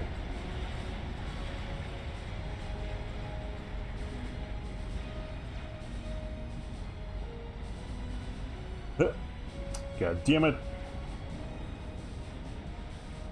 These guys and their friggin' control case, man. What are you doing? Stop! Okay, we won the game. Never mind. I was like, come on! Stop interfering with... Oh, yeah. Somebody is extremely sad about the state of their air player. Well, whatever. Okay, the game is over. Let's see about the stats. See if I did anything significant. Okay, well, I'm 5th in terms of mass gained, which is, I suppose, nice. Also, like 6th in terms of score. Yeah, I guess that's something, right? Alright, so yeah, that was a game of DualGap. DualGap. Oh, welcome, fight hard. I wonder if I can maybe play matchmaking game. There's only one person in the queue, though. Get slave. Also, why is this DualGap on? It isn't actually DualGap. Quite confused. Maybe we should see about the live games. Maybe we can cast one of these. Let me check those out. Taking anger out on AI. Okay, fair enough. Yep, noobs ranked. AFG. Is that a clan name? Might be. Oh. Sorry about that. Had to stretch once again. I wonder if we can find another good game to cast then. I don't feel like playing another DualGap right now. So maybe I should go ahead and cast another game. What do you say, chat? Chat, need your help here. Should I play another live game or should I go cast something? Something else. Let me see if I can find something for now. What about if we put... Oh, no, not the player name, sorry, I mean... 1400 plus.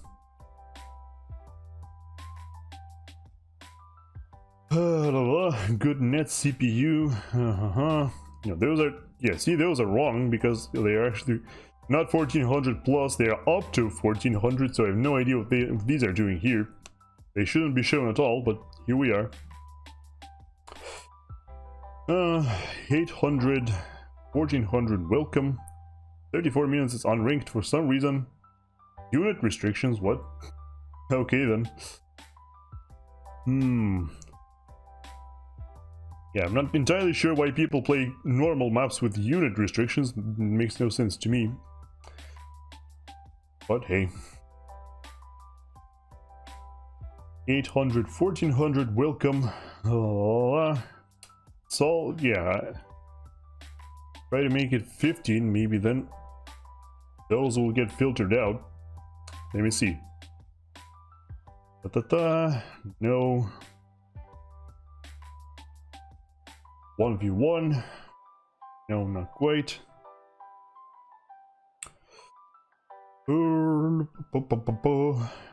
500, 1500 EU. 600. Nope. It's all wrong.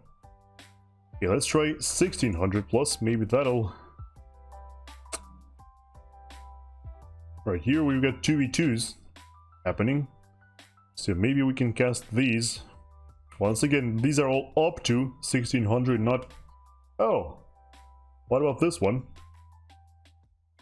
1600 to 2000, which for some reason there are multiple people below 1600. I'm not entirely sure how that works out. No, well.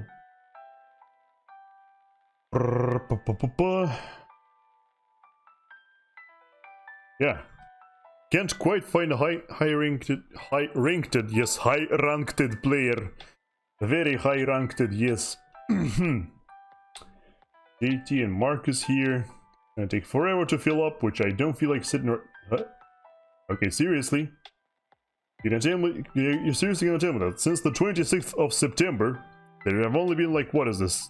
22 games of that had the word, 1600 in them. Oh, that's weird. You know what? Let's clear that instead. Oh, what? Okay, did not mean to do that. Let's type VS in the title instead. Oh, see? These are more like high-ranked games we can probably find here. And they could be 1 versus 1 or 2 versus 2. I think that's how it works anyway. Trios versus Pryanичек. Pryanичек is a pretty good player from what I know. Versus, I think they should be showing 2v2s as well. I'm not entirely sure. Oh, maybe we can yeah, there we go, game mod. Let's see if we can find ladder. Apparently we can't. That's nice to know. It should be saying ladder 1v1 and ladder 2v2 right here, but there are none. No idea how that works. Versus. Oh, there we go. There's friggin' Yudi versus Tix. Except for some reason it only took 12 minutes on a gigantic map. A little bit sus. Chenbro versus Pryanичек. There's another Tix versus Hachamachama. There is Nil versus Drimokus. A Cyber and Mirror on Twin Rivers. Damn. That's cool. Raider versus Yudi. Raider is apparently, what, 6 minutes, okay. On a map that I personally have an intense dislike of, because always get outmaneuvered in this one. It's not the map problem, it's a me problem, of course, but that doesn't mean, it doesn't make it any less unfortunate. Doesn't make it any better for me. Okay, Zvizak versus Nogthar. These are also pretty good players. Exterminator Hun versus... Can we see... What if we type 1.6k? Then maybe we can find something cool as well. Because I feel like some of these are... Yeah, there we go. 1k 6 plus 6. 6. Time to suffer. 1k 1.6k plus, okay. Yeah, see, but that is definitely a thing. At least we know that. Well, there we go. There is a game featuring Yudi and Foley and Box and Ke Commander. Maybe I should try this one. Yeah, you know what? Let's go ahead and cast this one. I don't think anything yet. The only thing that's filling anytime soon is DualGap. Let's go and cast this sentence right here. Should be pretty good. As Yudi, it has Box.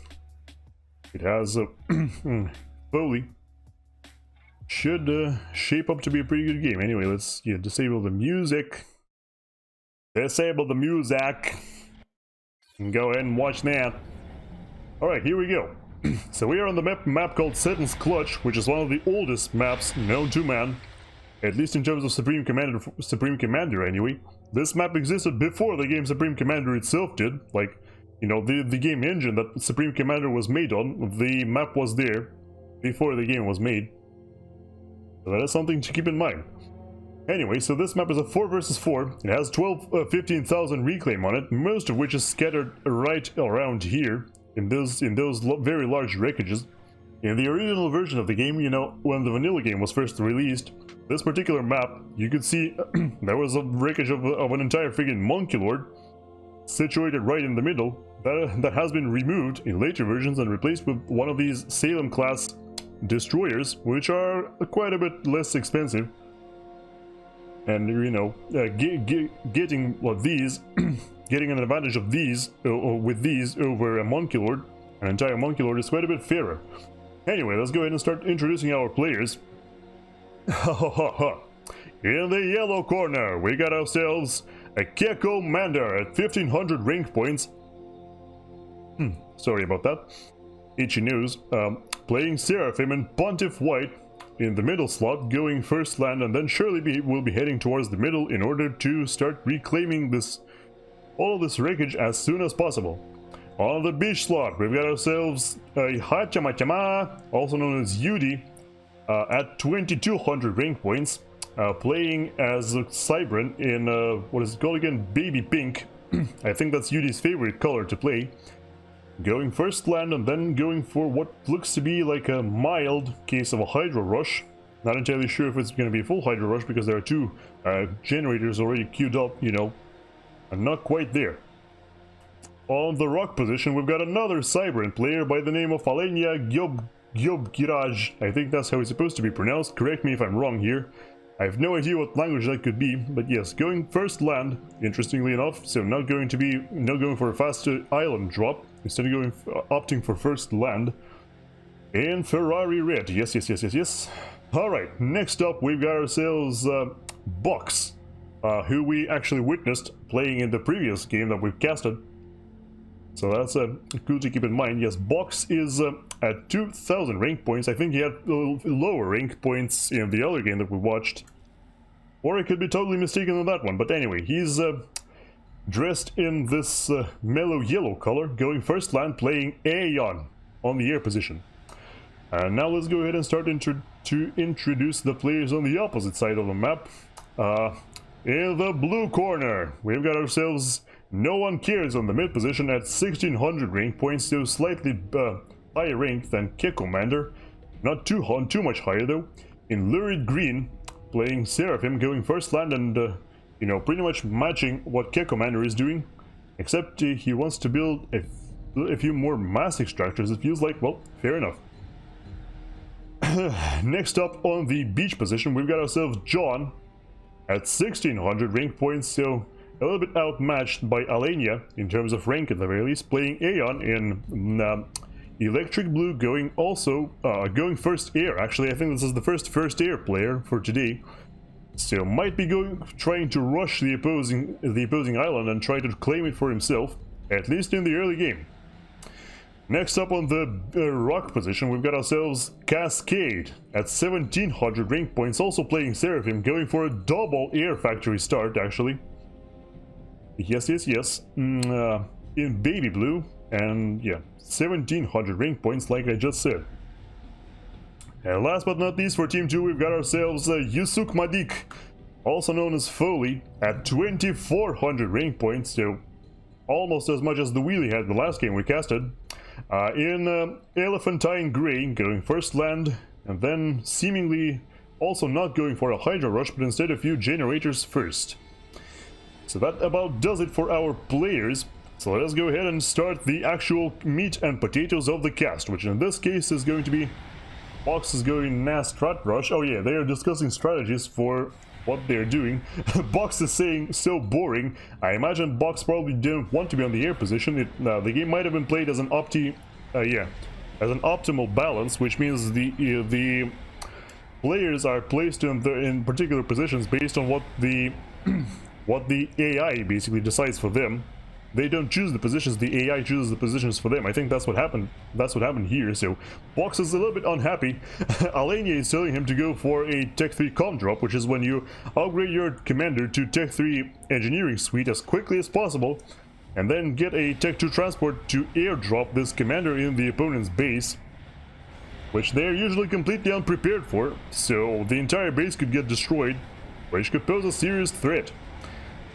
But it looks like Box doesn't want that. He wants a strategic bomber rush instead, so we should probably pay close attention to what Box is going to do, because he's going to for some kind of a very special build. It also should be worth noting that 3 out of 4 players on Team 2 have Eco Manager installed for them, which Eco Manager is a mod that causes your mass extractors, well, among many other things, causes your mass extractors to start building and immediately get paused. Once they're completed, you know, they start upgrading and immediately get paused. This allows you to, you know, spares you a few clicks, you know, relaxes the strain from your APM a little bit in order to focus on other things. It looks like, I'm pretty sure No One Cares should be mass power stalling quite heavily here. He does manage to, you know, at least not overflow mass, which is cool. But I'm pretty sure this will change very soon, because yeah, he's building a Hydro I feel like that still isn't enough power though, because yeah, that will very soon change. Although maybe I'm completely mistaken here. Maybe these engineers reclaiming all the trees will give them enough power. We'll see. In the meantime, something cool is happening over here already. Cascade has sent a bomber against Hachama, and that bomber has already, killed 2 engineers. So now this expansion out from Yudi is actually completely stopped because there is no more engineers. There are no more engineers going there. Destroyed yet another engineer. I'm pretty sure right here somewhere. And see it. Yeah, there we go. There was another engineer that got destroyed. And ultimately, yeah, Yudi has to send another engineer out, spend even more APM, queuing all of these orders up in order to continue claiming the expansion instead of just being stuck there.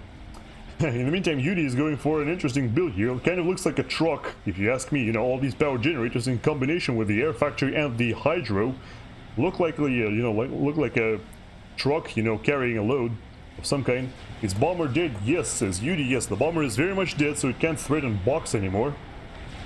And it looks like there are no more aggressive bombers coming out as of right now. However, it should be noted that, there is a transport out from Cascade already going for the island, as they're supposed to. It looks like Yudi might have caught on to this transport somehow. It's already being targeted by the interceptors. However, the transport will make landfall in time. There is nothing, Yudi can do about that. The transport will land and the engineer will start making things. Building things, I mean. In the meantime, here on the opposite side of the world, we've got John, who does manage to actually, for the moment, claim the airspace over the island, which means Alenia has to be extremely careful. Because if these engineers get shot down on that transport, Alenia is going to be in quite some trouble. It looks like he actually either spots the transport or is about to spot it right, yeah. John is about to spot this transport, and yes, he does. However, the interceptors take a bad turn, which virtually guarantees that the transport will land. A little bit unfortunate for John, because he definitely went ahead and did as much as he could for that transport. But no, actually the transport gets shot down last second, and it doesn't manage to make landfall. So now Alenia is in quite a bit of trouble, because even though he has, plenty of interceptors to, contest, to combat the air presence of John, it might look like it's actually not enough, which might allow John himself to make landfall before Alenia actually does. It looks like there is a bit of a parity in terms of interceptors for now. It looks like, John will still keep sending more, so will Alenia. However, of course, Alenia's reinforcements will arrive earlier because of how close his base is. We'll see, we'll yet see who will claim ownership of this island. On the opposite side, however, it doesn't seem like Yudi is contesting the island at all. After the interception failed, it resulted in Cascade making landfall safely, and now there is virtually nothing Yudi can do to stop it.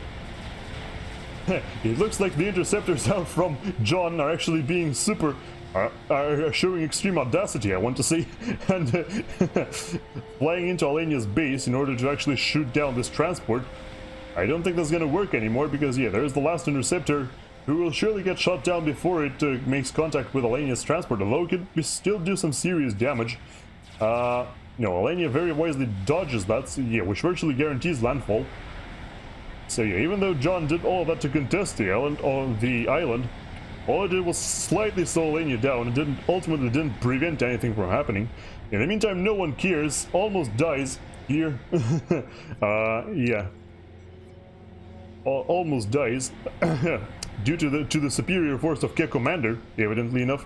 So in terms of reclaim, which is the most important thing, we totally missed that, but if we can see right here, we can see that in terms of reclaim, Team 1 is fairly far ahead in terms of reclaim game. In particular, we can see that K Commander is sitting at 8800 reclaim, mass reclaim, while No One Cares is at 7.300, so yes, 7.3 thousand, so yes indeed.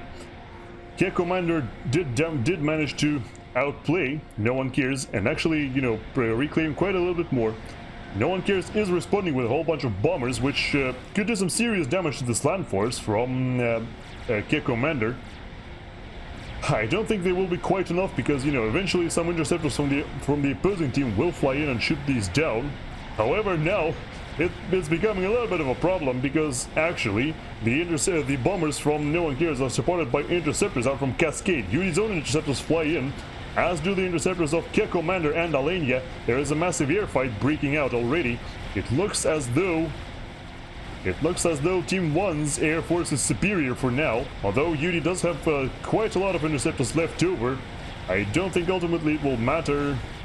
Actually, yes it did. Never mind, I have no idea what I'm saying. The interceptors from Team 1 do manage to clean up both the bombers and the opposing interceptors by playing together, so well played Team 1. Having one more player invest into these interceptors does guarantee, air security for now, and already at 9 minutes in, a fighter from Box is flying out, already attempting to shut down whatever Foley has got going on here. It looks like Foley is already prepared though, because Foley has got a fighter out of his own out now, and it doesn't look like the bomber rush is no longer in the cards for now. For now, Box is just interested in shutting down the opposing air from the frontal players. All of these right here. Both Cascade and No One Cares, and even John. All of the interceptors might get cleaned up by these fighters, although the fighters have retreated for now. Probably spotted a more important target, like this transport drop right here, out from Cascade. It's very important to actually destroy these, because they could do some serious damage to this economy if they make landfall. They could destroy all of these massive structures right here, which are being upgraded to Tech 3 as we speak, by the way. Yudi with the craziest economy plays you'll ever see, already going for Tech 3 mass extractors as we speak. So if this transport was allowed to land, it would have done horrifying damage. However, it will not be allowed to land. It will just get shot down somewhere along the way. So no trouble at all for Yudi on that front. And Box is responding with his own aggression. Already has a Tech 3 strategic bomber bombarding the island of Cascade that could develop into some serious problems, because I don't think Foley will be interested in flying in and destroying this bomber, because that will also mean Foley will lose all of his fighters. However, I could be wrong, because Foley's fighters are making an incredible play here, actually flying into the tail of Box's fighters, which means Box has lost all of his fighters right there. Wow, that was an amazing play by Foley. Foley had more Box had more fighters than Foley did, but ultimately it didn't matter, because Foley's fighters outmaneuvered Box's fighters and destroyed all of them, and now the bomber will sink to the bottom of the ocean as well. Sorry, Ichi knows. It looks like No One Cares is actually pushing ahead, using his gun upgrade that he acquired while, spending time underwater here. No One Cares is actually pushing ahead with his own commander. And now, he doesn't have to worry about air snipes, because Foley just went ahead and cleared the entire airspace of Box's fighters, so now Box or anybody else can't really threaten No One Cares, because precisely of that reason. Because it is no longer possible to snipe them, because there are fighters out from Foley in the area. So that is what it means to be an air player. You rush a Tech 3 air factory as fast as possible, and then start mass producing those Tech 3 fighters, while hopefully upgrading your economy, but not necessarily. So Tech Commander is telling allies that a strategic bomber is coming. I have no idea where that would be. Okay, there. Yeah, right there is a strategic bomber. Great job for Kia Commander on spotting that one. Sorry, it keeps being itchy. In the meantime, Kia Commander is also getting his own gun upgrade, which means his commander will now be stronger than the commander of No One Cares. But No One Cares doesn't actually, isn't actually planning to push any further ahead anyway. He just wants the reclaim here. And it looks like he's receiving plenty so far, because like I've been saying before, No One Cares is super far ahead of Kia Commander in terms of economy. Actually, that's not true at all. Kia Commander himself is now ahead in terms of reclaim. Because I guess technically the reclaim field is closer to Kia Commander, so and most importantly, the Tech 2 defense turret out from Kia Commander is now will now be blasting No One Cares' face. No One Cares really should retreat if he has any chance of surviving. And Kia Commander is already trash talking No One Cares, saying nice upgrade. because yes, no one cares had to cancel the upgrade, wasting all the resources that have been invested in it. And now he has to retreat, most likely underwater once again, in order to just be safe from air snipes. So yeah, Kid Commander absolutely styling on no one cares so far, both in terms of, in terms of reclaiming more mass, which was my mistake, by the way, even in the early game at the beginning. In the beginning, Kid Commander was already outmatching no one cares in terms of reclaim. I made a mistake there, just there, when I said it. Nice Shift G, says Alenia. I think he's talking about the air fight that is currently breaking out right over Box's base, which is not the best, not the ideal place for for Foley's fighters to be, which Foley quickly realizes and of course immediately retreats. There is a flanking attempt here out from no one cares. It looks like they are actually headed for the shores of Alenia, trying to do some damage there. I think they will get killed here though by the opposing artillery out from Kid Commander, so there's nothing to worry about there. Especially considering Alenia actually doesn't even have anything in this area. So yeah, that was a little bit of a waste of time on no one cares' part, but you know, it was a nice thought, I suppose, especially now that, you know, this artillery has been baited, you know, out here. It can very easily get killed by those incoming bombers, and yeah, you can see right there, the bomber just got 5 kills. And with no one, with the Foley's air supporting, these bombers can actually do some serious work. Because there is very little that can actually stop them. Kid Commander is starting a Tech 3 upgrade already, fully protected by Tech 2 Engineering Suite, a whole bunch of turrets, and even has himself a tactical missile launcher, which is actually loaded already, so he could fire a missile, but he can't do that while upgrading. I'm not entirely sure why he's upgrading so close to the front line, though, in full view of Foley, which Foley could very easily utilize that to just erase Kid Commander's commander from existence. I guess that's not happening so far, but it very well could, considering, you know, Foley's fighters are constantly flying over this commander and seeing that it's standing still and can't move. So in terms of economy, if we take a close look right here, we can see that, you know, as expected, Yudi is super far ahead of the curve here at 275 mass per second. The closest Team 2 that has got to match him is actually Cascade on the same flank. I think Cascade should ultimately be able to outmatch Yudi because he has this island, while Yudi doesn't. If we take a look at the total amount of mass extractors they've got, if we use Control C, yeah, we can see that Cascade has got himself 13, and then that's 18. Yeah, 18 mass extractors in total, while Yudi, in the meantime, has got access to a total of, what the hell is this? Oh, yeah. Yudi has got access to a total of, what is this? 1, 11, and that's it. So Yudi's got 13 mass extractors versus 18 extractors from Cascade. So eventually, once they fully upgrade their economies, you know, Cascade will be super far ahead. However, I don't think that's gonna happen because Yudi has already got most of his extractors upgraded to Tech 3. There was basically one left over, and I'm sure that's upgraded now as well, or well, it's about to be. And after that, Yudi will also start building those giant mass farms that will increase his income even further. So even though Cascade should have an advantage, he actually won't. It's Yudi who is going to have a massive advantage over here, except the part where his almost upgraded Tech 3 mass extractor gets destroyed by this incoming strategic bomber. And the bomber is still continuing to pummel the opposition here. Does fly into the range of a cruiser, which cruisers can shred the opposing planes extremely quickly if you're not careful. It looks like the bomber might die here. No, not quite enough damage from that one cruiser, and still the fighter screen from Foley is protecting the allies. Okay, there we go. The bomber is down, so its reign of terror is officially over. But you know, Foley could just make another one and send it right back in, and you know. And that's exactly what he's doing. Actually, the bomber did get hit by a few cruiser missiles, but I feel like it's still gonna keep terrorizing the entire place. Probably gonna destroy these extractors out from Box, which will give Foley an even bigger advantage over Box.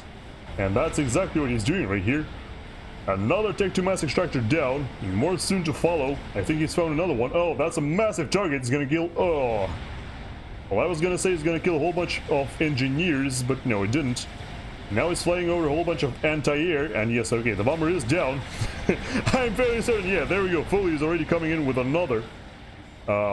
K Commander has completed a Tech 3 engineering suite, which allows him to start work on Tech 3 anti-air defense immediately, which will put a stop to these bombers. At least they won't be able to fly through the middle anymore. Kill Aleg, says K Commander. Kill who? I'm not entirely sure. But okay. Anyway, Yudi is still super far ahead of the curve. Actually, never mind. Cascade is now ahead. Because yeah, I think Cascade's advantage, Cascade's mass extractor advantage is starting to catch up to Yudi. So now, in terms of total mass accrued, I'm sure Yudi is still super far ahead. And yes, that is true. 164,000 mass versus 152,000. And yes, Team 1 as a whole is also extremely far ahead. 508 thousand mass total versus 475. So yeah, that is still going on, and still there isn't enough advantage in order for them to completely capitalize on. But yes, we should definitely keep paying close attention to this, because you know those numbers are important, and they will only become more important as the game progresses. So yeah, it looks like we have officially put a stop to the strategic bombers out from Foley constantly, you know, coming in and dominating the economy of the opposing team. Or not, because there is yet another bomber coming in. It's now going for the island of Alenia, and it will definitely do tons of damage to that, because you know there's just Tick 1 anti-air here. It actually reconsiders and flies back, but okay. I've got to switch to my own work setup to have a good rest of the stream. Yeah, no problem, Foolish Sage. I hope you enjoyed your time. I'm not entirely sure if you're interested in this type of game, but yeah, I hope I could, at the very least, but you know, spark your interest, like put a tiny spark on it. I think that would be nice at least. And yeah, I think at this point Yudi is hopelessly outmatched by the economy of Cascade. So you should definitely watch out for that, because I think Cascade will very soon bring this advantage to bear. He's almost completed his first Tech 3 naval factory. And while Yudi has some battleships out already and is constantly making more, they're actually like... Yudi's got himself... What is this now? Yudi's got himself 7 Tech 3 naval factories, all producing, you know, either engineers or frigates or battleships. Which is absolute insanity, if you ask me, because, yeah. Cascade, even if he might have more economy, has nowhere near the naval presence. And he needs to get that under control really soon here, unless he wants to get knocked out by 6 opposing battleships suddenly appearing on his doorstep and annihilating everything he's got. The air advantage in the meantime is still mounting for Foley. Box is super far behind. We can see right here, if we select, if we select Foley, we can see he's got 72 fighters, while Box on the opposite side of the world is working with just 15. So yes, a massive advantage there. In that regard, there are plenty of missile launchers now firing into the firebase of K Commander, who doesn't really care, because he's got himself a whole bunch of tactical missile defense on the case, you know, protecting himself. And there is constantly more tactical missile defense going up, so yeah, those missiles won't really accomplish anything anymore. And it actually looks like no one cares is trying to protect this position by building a whole bunch of walls to make sure, you know, if K Commander decides to attack, the units will go in as a single stream, as a thin stream. They will, you know, be funneled in by these walls instead of you know, coming as a giant wave, which would be a lot more difficult to manage. It looks like the bombers out from No One Cares in the meantime are targeting some important structure out from K Commander. However, they will never make it, because yeah, there is both a Tech 3 anti-air turret shooting them, as well as a cruiser. None of them will actually drop their payload. I think they were going for this one mass extractor right here, which is still at Tech 1. So it wouldn't actually have done anything against K Commander's economy. It was a nice thought, but yeah, it didn't work out at all, because too much anti-air now. There we go, more bombers constantly flying in, constantly killing more artillery pieces. It looks like it doesn't really matter though. Because yeah, once again I don't think Kick Commander is even making these anymore. It looks like his power is blinking for some reason. I guess he was busy building something big. Not entirely sure what that was. Yeah, it looks like his power is still very much far behind. Yes, Tech 2 Land Factory headquarters almost got destroyed by something. Not entirely sure what that was, but yeah, right now it seems like Kick Commander is just mostly interested in upgrading his economy. Gaining an advantage over No One Cares, which he actually doesn't have that right now. No One Cares has more does more mass per second, way more than Kick Commander, so that is something to keep in mind. In the meantime though, John has built the first experimental unit of this game, which is of course the Tempest, this marvelous experimental battleship right here. Has a massive torpedo damage output, as well as this giant cannon over here on top, which does 8,000 damage per shot, which I'm pretty sure is enough to sink a destroyer, an opposing destroyer in one shot if we can select here. Yeah, so a destroyer has got itself 6,000 health. One shot from a Tempest will sink that. And the Tempest to boot has also got itself, the shots from the Tempest have a very large splash radius, which means they could, sink multiple destroyers in one shot, so definitely gotta watch out for that. And there is also plenty of destroyers out from John himself as well, so destroyers plus battleships definitely beat destroyers. I can tell you that for sure. So it looks like Cybern have their counter. Yes, Cybern do have a counter, which is well, first of all, I think Cybern battleships, if there are enough of them, they can actually kill the Tempest. There is also Tech 2 submarines, which, those can get very close to the Tempest but without being detected. And also, with this many frigates, every time the Tempest shoots a frigate, that's a waste of damage. That's a colossal waste of damage, because you can see right here, a frigate only has 1900 health, so if a Tempest hits that, that's over 6,000 damage wasted. And yes, of course, you can't forget the mermaids. The mermaids are a special Cybern boat that only Cybern have access to. The whole point of the Cybern faction is that where other factions have mobile shields, or shields of any kind really, the Cybern have stealth instead. They've got both a land-based mobile stealth field generator, and a mobile naval-based stealth generator, which yes, is called a mermaid. And that basically makes their ships, or anything covered by the mermaid, invisible to radar. There are no mermaids in this mix, however, so it looks like, for the moment, John is definitely doing a better job. I'm not entirely sure why Alenia is pushing like that, because there are not just destroyers and battleship and a Tempest from John. There are also destroyers out from Kick Commander, No One Cares, also doing a decent chunk of damage. These are currently underwater, which I'm pretty sure they should surface right now, because their DPS would definitely help clean these frigates and destroyers up. So even though John is retreating right now, it's actually only a temporary retreat, because this Tempest and the battleship and the destroyers are more than enough to deal with anything you've got here. And yes, indeed. Can't shoot what you can't see. That is different. Oh, yep, there we go. See, we caught that shot right there. One shot from the Tempest just sunk 2 destroyers. That was a massive shot. I'm sure John is happy about that one. And there is another shot about to actually miss those destroyers. So those were lucky for once. We've got the first naval engagements brewing out from Yudi and between Yudi and Cascade, and it's not entirely clear who's gonna win. If we do a battleship count, we can see that Yudi is working with 9, while Cascade has only got 7 to his name, which is actually very much closer than I thought it would be. And in terms of the frigate count, it's also really hard to say, because they've got like millions of frigates at this point. 143 frigates out of Yudi, while 156 out from Cascade. So actually Cascade has more frigates, even though he's got fewer battleships.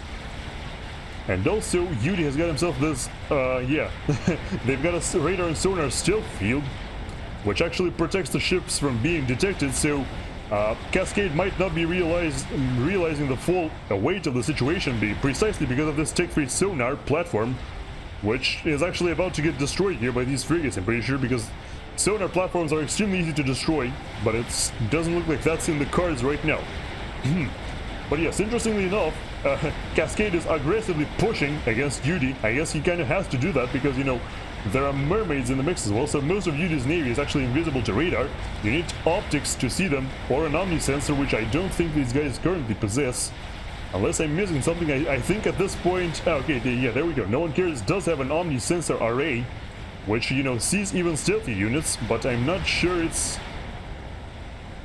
close enough for... or what? Okay, that omni sensor actually doesn't belong to No One Cares, apparently. Oh, it belongs to... okay, it belongs to Foley, actually. Yup. And that, yeah, that can't see the stealthy units over here. They're too far away. And for the moment, it's not entirely clear who's winning this engagement. I personally think, like, you know, Cascade would have done well to produce some Tech 3 submarine hunters, which are a unique Seraphim unit. Because, you know, those submarine hunters, the frigates will have a very hard time, or, sorry, the battleships will have a very hard time dealing with them, while the frigates can't shoot them at all. So, yeah, I think the submarines would do pretty well. But I think the problem right now is just that Yudi is heavily outmatching Cascade in terms of battleship count. If we take a closer look once again, 8 battleships for Cascade, and now there are 10 out from Yudi, so while both players are gaining battleships, so, rather than, you know, losing them, constantly gaining more, it looks like Yudi is gaining them a little bit faster in comparison to Cascade. This is a really good battle. Most of the time it's a steamroll, but there's a really good fight going on. Yes, I couldn't agree more. Usually, you know, one side just gets steamrolled, but this is very much an even battle. Because, you know, both Yudi and Cascade clearly know what they're doing. They have gigantic economies to match each other's production. So yes, this is very much an even battle. And it's not entirely clear who's going to win. One thing I can tell you, though, is that Yudi is in fact utilizing these, these Barracudas, Tech 2 submarine hunters, to his advantage, you know, sinking those frigates a little bit faster than Cascade is. I'm sure if we can get another experimental count right now, yeah, there are 84 frigates for Cascade, and 112 still left over for Yudi, so yeah, definitely those submarines are doing a merry number on the frigates at the very least. Alenia will die soon 2v2, says Box, which is, yes, very much true. There is an Awasa on the way somewhere. I saw somebody building an Awasa, but yeah, it's worth noting that at this point, John has got himself 3 Tempests, and the only thing Alenia has to show for it, or to match them, is just Cyber and battleships, which aren't nearly as powerful. If there's an equal amount of Tempests and Tier 3 battleships, Tempests will win for sure. I still can't see where the Awasa is. Can you kill the Awasa and use mass? Time to run. A production at Rock. Oh yeah, okay, yeah. No One Cares is telling... or what? No One Cares is telling someone to run. I think he's telling Cascade to run, which is, yeah, I guess Cascade is slowly but surely getting overwhelmed, even though there are still plenty of battleships, but I feel like at this point Yudi has more, and he's got himself aircraft carriers as well to protect from the incoming fighters. So yeah, at this point we can safely say that I think Yudi is getting the better end of this engagement, and pushing Cascade in. So yes, Cascade should respond in some way, and probably just get out of here for now, because yeah, I don't think there's anything he could do. Definitely wouldn't be able to, you know, assault them from air because of these aircraft carriers right here, who have already shot down a considerable amount of Foley's fighters. Alright, so there's an Awasa coming in right now. I'm really glad we spotted that. Yes, the Awasa is coming in. It will very soon start dropping bombs on the, on the naval production of Alenia. You can see right here. The naval factory will survive that, but the engineers will not. Oh wow. Alright, so Alenia just destroyed his own engineers before the Awasa could do that, in order to prevent the Awasa from gaining any unnecessary veterancy. That was a smart move right there. I don't think, the Awasa is currently busy having a bit of a seizure, trying to figure out how to maneuver around it. Yes, right side of the map. If you meant this, I'm really glad I caught that. The Awasa is now assaulting the positions of Alenia. It's gonna drop on the island, I guess. Yes, the next bomb goes towards the island, wipes everything out, of course, naturally, including the factories. So the Awasa is almost up to rank 1 of vet right now. I feel like this Awasa should have definitely been helping the top pawn right now, because, you know, Cascade is very clearly losing. But I'm assuming what, you know, no one cares is planning to do is assist both pawns in order to secure the dominance. The deny is really, yeah, he control killed those engineers before the bomb hit. Yeah, that's what I just said. That's what Alenia did right there. So the Awasa didn't destroy any of these engineers, which prevented it from gaining an additional veterancy, which, you know, if it did destroy them, it would have been Vet 1 right now. Unfortunately, the Awasa is about to die here because, yes, it's flying right into the cloud of opposing fighters. Yeah, it's definitely dead. No question about that. The main thing is to save the wreckage, which is what they're doing right now. The wreckage will drop in the water, which means that John has a higher chance of reclaiming that than Alenia does. And it looks like, yeah, a sizable chunk of fighters is going to be taken out from Box. So maybe that was a nice bait, you know, maybe it was a bait from No One Cares. Wanted to bait the fighters in order to secure the air advantage for Foley, which is exactly what's happening. It's better to win the side than defend side. Well, fair enough. I suppose as a more experienced player, or since you are the more experienced player, Bill, I will agree on that. And also, yeah, if my volume levels are off, if like the music is too loud or the sound effects are too loud, please let me know, because, you know, I am using my old headphones here, like I described before, so I have no idea. It might be a little bit too loud in some cases. I'm doing a super long gameplay. That is, I will not say on stream because an NOC is a stream sniper.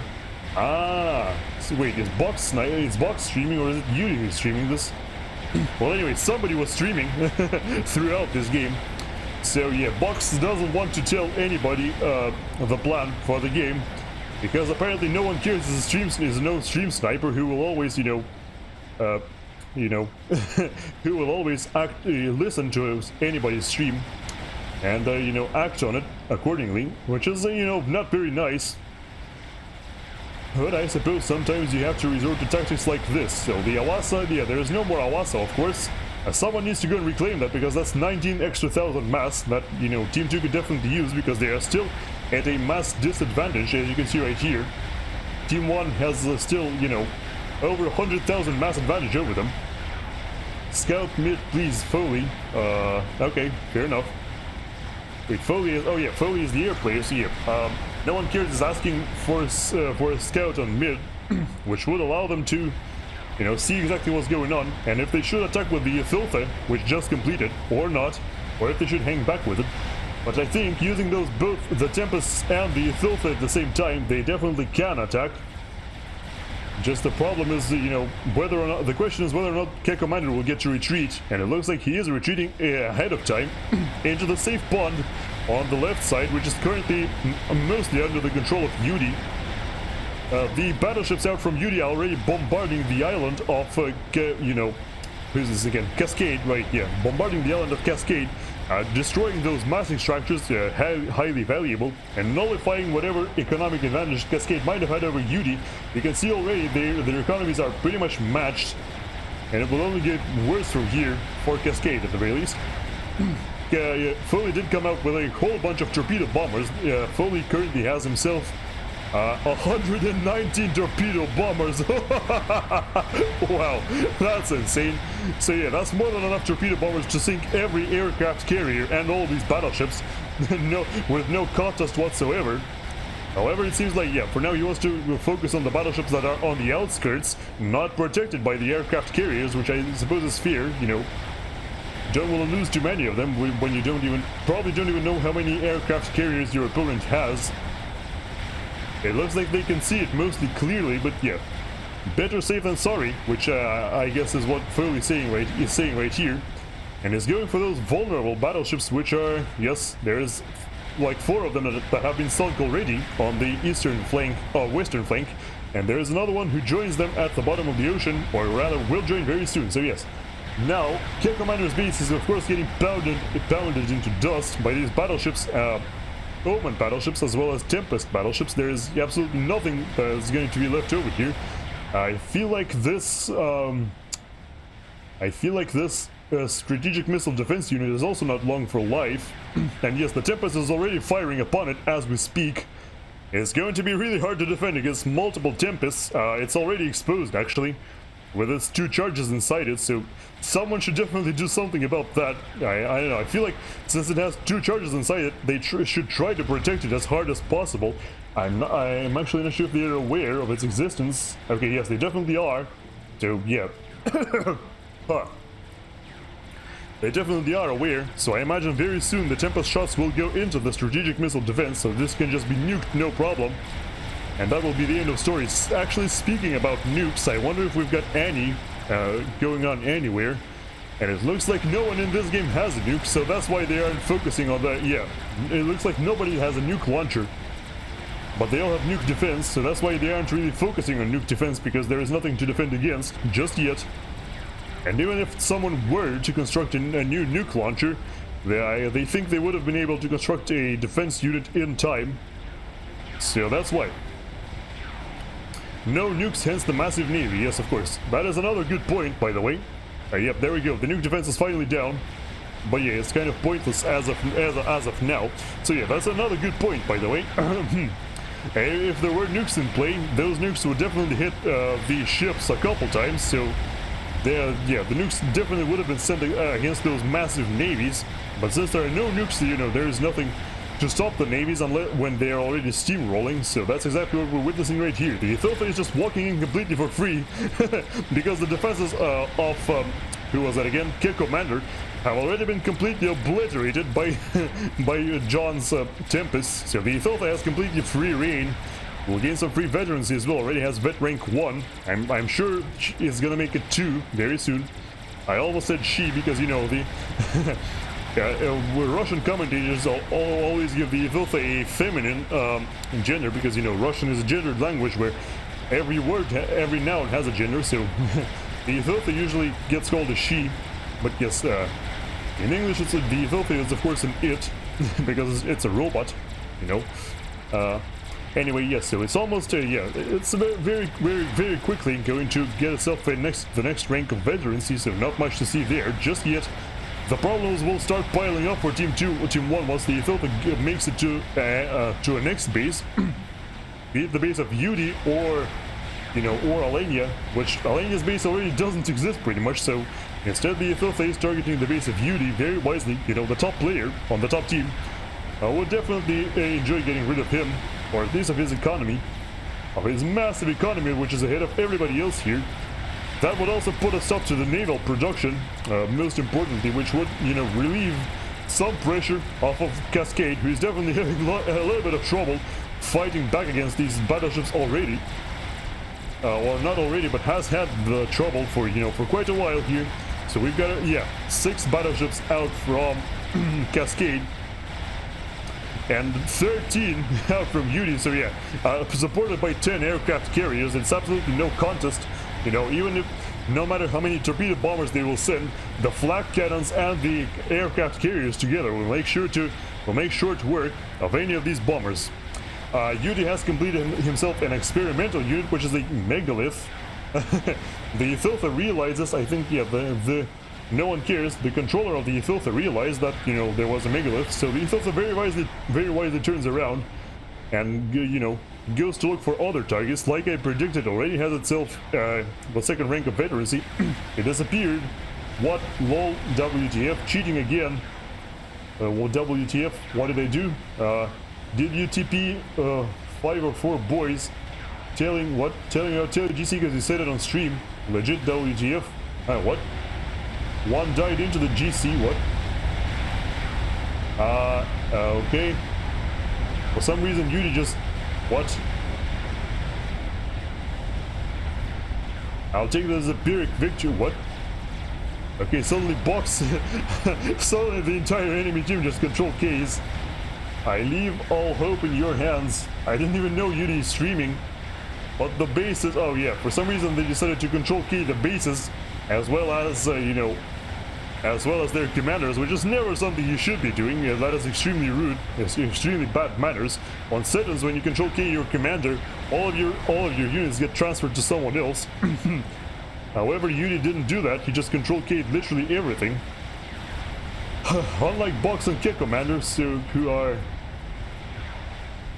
John did ping Tele GC 5 minutes ago. Legit, check the chat after game. I didn't even know Yudi streaming. Okay, yeah, so I feel like they felt like, they probably felt like, yeah, no one cares, who has been apparently known to, you know, stream snipe a whole bunch. They decided that no one cares was in fact stream sniping, and that's how he managed to spot that, you know, somebody was preparing a teleport GC, which I think, yeah, happened right over here. So support commanders out from either Fox or Yudi were prepared to teleport in, build a galactic colossus right here, and then wipe out the entire base of Yudi, which I mean Foley, excuse me, which well, I wouldn't which wouldn't have been too good for them, but yeah, they got deleted basically instantly because of how many you know turrets there were. And yes, that was the end of that. And because of that, they decided to, you know, the team 1 decided that team 2 was cheating, or at least no one cares was, but apparently that is not quite the case. So yeah, torrents of course coming in now out from John, further destroying the economy and the base of Alenia. Alenia's commander is now getting pinged out. So yeah, this is pretty much the end of the game. Alenia's commander does have cloaking, but I don't feel like that's going to be quite enough to stop the enemy, because, you know, he does have cloaking and microwave laser, which does allow him to kill anything that gets close, but no, it's not quite enough. And there we go. Alenia gets defeated by Foley, by all these strategic bombers that Foley has produced, and that is the end of the game right there. So yeah, a highly unfortunate ending. I feel like if they didn't control K right there, it could have lasted a whole bunch, a whole lot longer, but that is not what happened. Ultimately, Team 1 just got upset, seemingly at no one cares, and then just left. Unfortunate indeed. Alright, 300 plus, all welcome, minus 210 CPU. How do you have negative CPU? Excuse me? What? Negative CPU? I've never heard of that one. Well, okay, maybe he means 210 or less. That would make sense at least. An error occurred while searching. What? Okay, I just got an error from...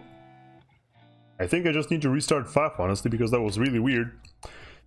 Just got an error saying that something happened. I couldn't start the matchmaking search for some reason. Let's try and see if relaunching FAF solves that problem. Because yeah, I think to end the stream we should probably just play a ladder game here. Yeah, there's 30 seconds left. What? I really don't understand, but yeah.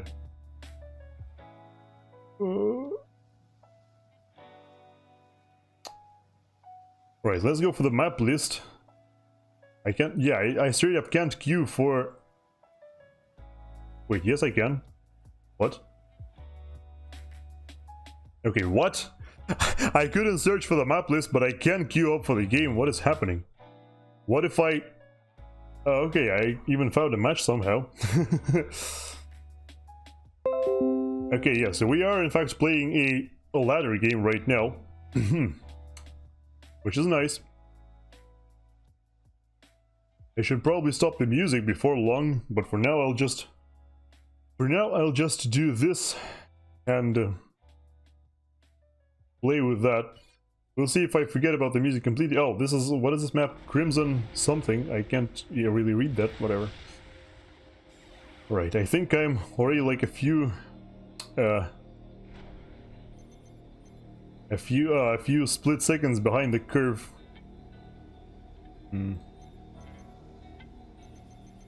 let's just do this for now. Yeah, we do have a chance to stop the music here, which is nice. I've never played on this map before. Crimson Feud is what it's called, so it's very evident that you should go for this position right here. Actually, yes, I have played it, but not as a 1v1. Not on ladder. This is Doctor Strange Law. 505 rank points, so should be a relatively even match for me, unless this guy is of course like 1400 on ladder, on global or something, in which case As long as it's not just crater, I am basically toast. Okay, let's try this and then one more land factory. Like 2 more of these and then an air factory. Yeah, you come here and insist this. The next engineer will go and build me some more extractors. Definitely important to occupy this position as fast as possible. I'll probably even build a factory, you know, fairly quickly here. Just to ensure that this actually happens. Might be running out of energy here. Which is, yeah, basically this is the reason you don't do builds like this. Yeah, don't start building a mass extractor immediately, because you're just going to be energy stalling the whole time. Come on. Faster. Probably wouldn't have happened if I... What are you doing? Okay, yeah, there we go. So we're no longer power stalling, which is already something. I'll probably send one engineer to the middle. Let's see where the reclaim is. Okay, yeah, so the reclaim is right here. So what we should do is just send an engineer out like this, probably. A little bit past the time even, I'd say. So this will just send tanks, like, through here, perhaps. At this point, my commander should probably be headed for the... Okay, yeah, there we go. There's one tank. Let's send this tank to this flank. Assisted by the scout, of course. Yeah, at this point, the commander should probably be headed here. Build a bunch of these, build that, build that. Something along these lines. Another tank. Let's go aggressive and see if we can spot an enemy scout, enemy engineer, like here. There's another engineer who's free, so should be... hello? Should be reclaiming. Yes, yes, yes. I think, well, honestly, just to make sure that, you know, we don't lose... I think the spot might be unoccupied. Actually, I wonder what happens if we go like this. We'll see, we'll see. Scout. Scout, sure. Oh no, there's a freaking lab killing my engineer already. That's bad. Rappuccino. Okay, well, we'll just send another one. That's no problem, right? Then we'll build a whole bunch of factories as well. Hello? Can we kill this one scout, please? Okay, there's another... Oh. Okay, there we go. Nice, nice, nice. Engineer, assist this engineer, actually. Bomber, scout. 10 of these. This engineer should assist this one.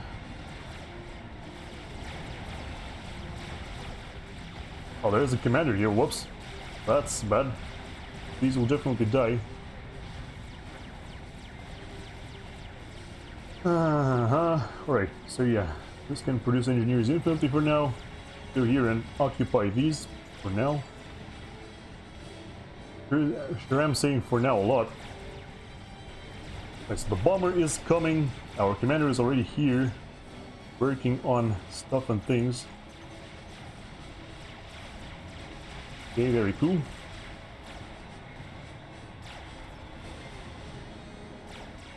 Alright, let's see what we can do.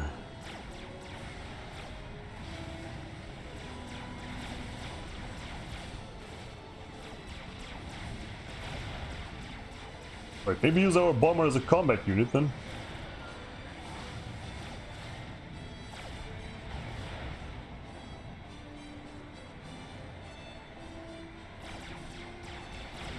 Okay, so the scout can scout everything. This can, yeah, go here. I'm losing power like crazy because of course I am.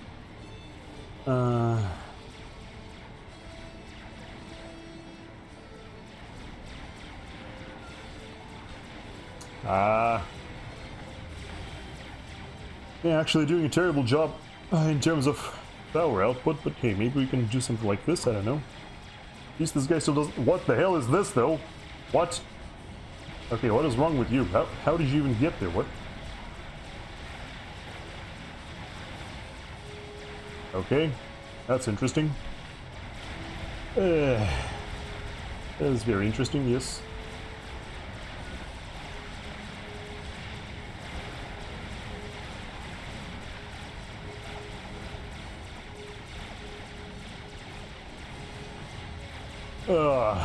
I feel like we're just being out-spammed here. It's highly unfortunate because, you know... Oh, no, there's another one of these stupid things. Oh my god.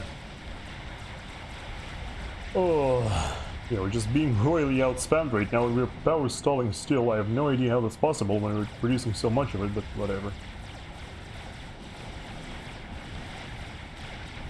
Alright, so at least our commander is here, which means we can actually just do something with that.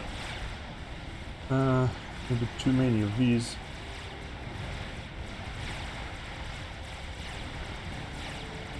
Commander under attack. Alright, yeah, so at least we can we can clean all of these up. For some reason there's like enemies in my base.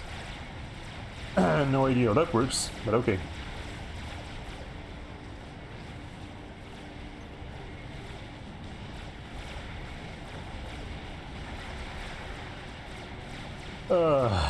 Yeah, that's pretty bad. What are you doing? How is this thing still alive? What? You serious right now? Okay, whatever. Alright, let's go and play in these spots, I suppose.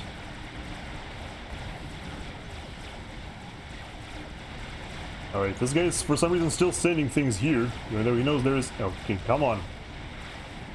What are they doing here? What is this? What? How? How does this work? How are you... I really don't get it. Commander under attack, I know, right? That's why it's here. You'd be under attack all the time. Oh my god. Of course, the engineer goes into its own death immediately. Nice.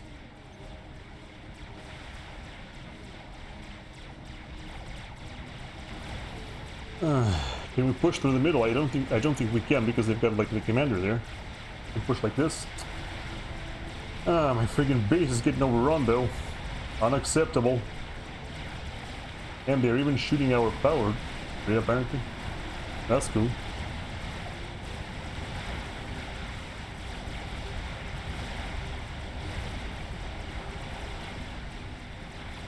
Right, let's try to build one of these here.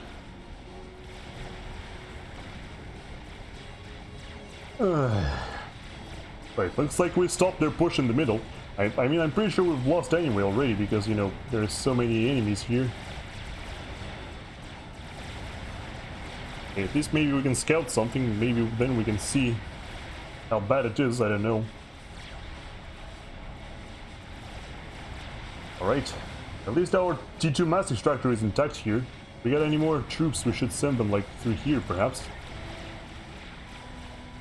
Right, any more engineers? Okay, yes, there are engineers. Let's go and rebuild this again. Because that's stupid. I really don't understand why it keeps happening, but yeah, whatever. We've got like labs here, which is really weird.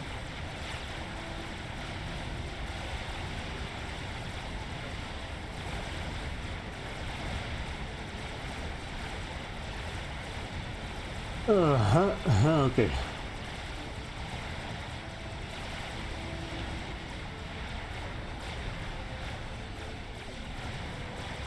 Oh, they destroyed the radar as well. That's more marvelous.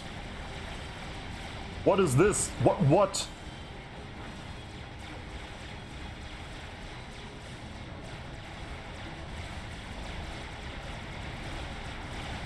Seriously, I don't get it. Like,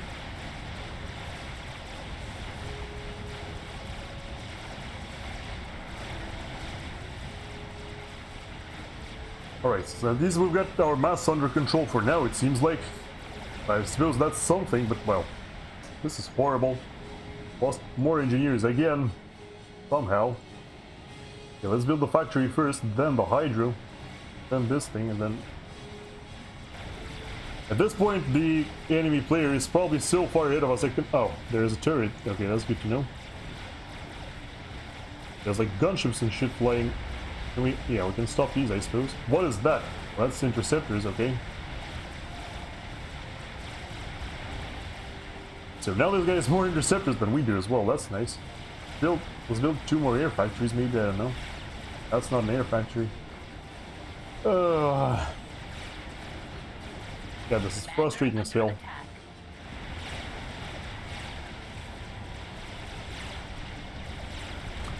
Well, at least the commander is still holding on here, so that's nice. Really wish my dudes would destroy, you know, anything. It's not what's currently happening. Commander under attack. Right, well, if my commander is just under attack by these, then it doesn't really matter. You know, maybe at this point we should get like a gun on the commander, because honestly, what else could we possibly be doing? We will, of course, be losing power because of that, but like...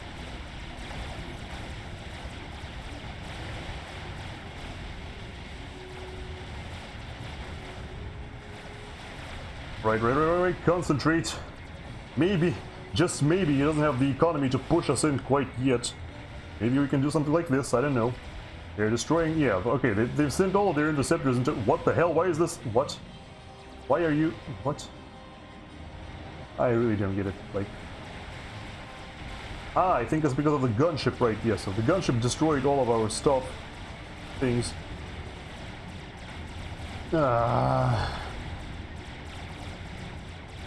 Okay, it looks like we've got a good enough economy to afford a gun upgrade right now, which is fantastic. Which is fantasticals. Alright, let's see if we can... Does this guy get, like, I don't get it. Does this guy, like, get, like, 4 air factories, or what is going on? Why is he producing so much air? How does this work? I don't get it. Okay, more of these guys can probably do something like this. Alright, we are... Done. Okay, let's go and push with gun. Using these guys for support.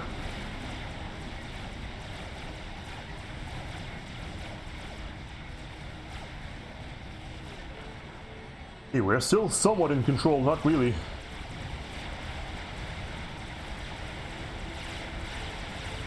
Okay, you need to do this.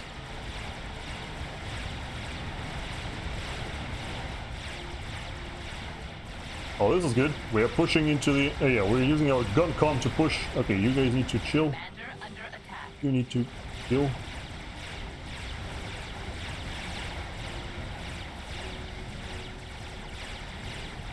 Yep, so far these guys are no match for our commander, which is cool.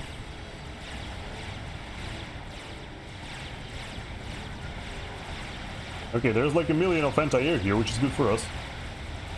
It's very... Oh, hello.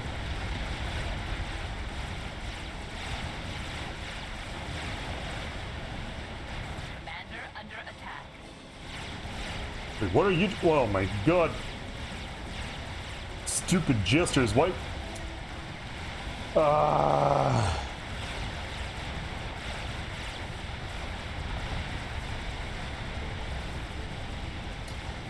Why is this happening? Alright, my commander is still managing, which is cool. What? Why are there so many? What? Okay, I don't fucking get it.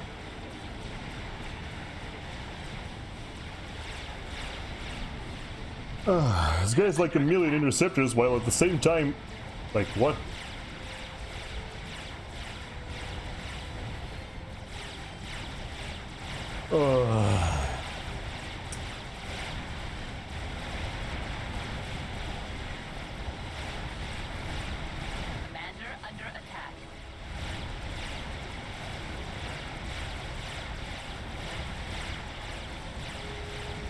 Alright, at least our commander can do something here.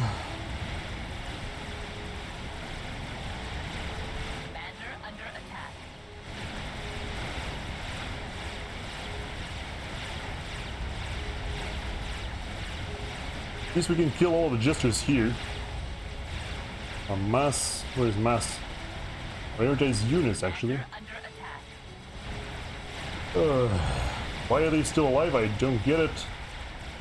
I think they've got like take 2 land at this point, which is ridiculous. I have no idea where we could get the freaking mass for that. While spamming out all of these freaking jesters. Oh, and all other kinds of nastiness. Okay. Let's prioritize ACU. See if we can at least go for the draw.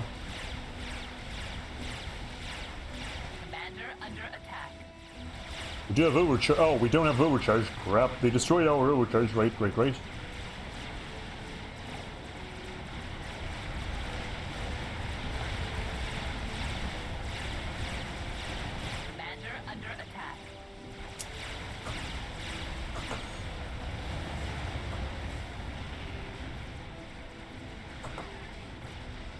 That was freaking ridiculous. I have no idea.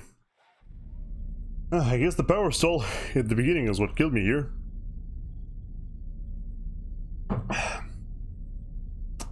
Overall, yeah, an extremely sad game. No idea how this guy managed to have so much everywhere at the same time. He didn't even use his commander, you know? Like, that was the most ridiculous part. And I can't even watch the replay to realize what I did wrong, so that's just perfect, isn't it?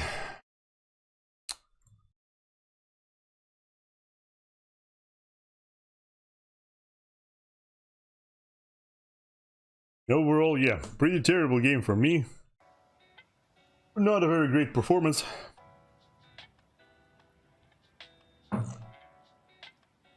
Yeah, I think them constantly destroying that expansion on the left side, you know, the way they kept coming back and constantly destroying that. That definitely did a merry number on me. If I could at least secure that, that would have been nice. Also, yeah, I think if I had overcharge, I could have at least gone for the draw. Yeah, if I had overcharge, I would have at least achieved a draw there. But I suppose that was not meant to be. Overall, an extremely frustrating game because, you know, kept getting outplayed, you know, some tiny microscopic moments all the time. Which ultimately resulted in an extremely sad loss. Doesn't look like there is anybody right now in the queue for matchmaking, which is even sadder. Ay, ay, ay.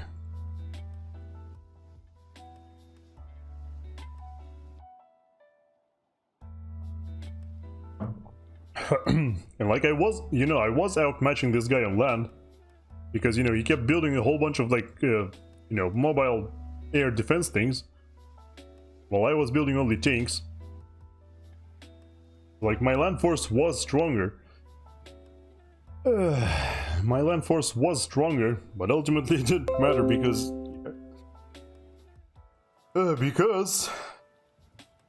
I couldn't be everywhere at once. This guy did a much better job than that. And also, of course, the thing where, you know, he built... honestly, I have no idea how he managed to outmatch my air production. Like, this guy was making interceptors and gestures. I was making only interceptors and like one bomber per, you know, 3 interceptors or whatever, and somehow he kept sending interceptors into my base to basically die. And still somehow managed to outproduce me. I have no idea how that's possible at all. Oh well. Oh wait, what? Oh yeah, this is 7 players, I guess. Although, wouldn't want to play that. It's yet another DualGap. Can I get in Q1? Let's even try to get a better matchmaking game in, maybe. I don't know. If it's against the same guy, we're of course going to lose again, probably. You know, at the very least, I feel like I did a better job in terms of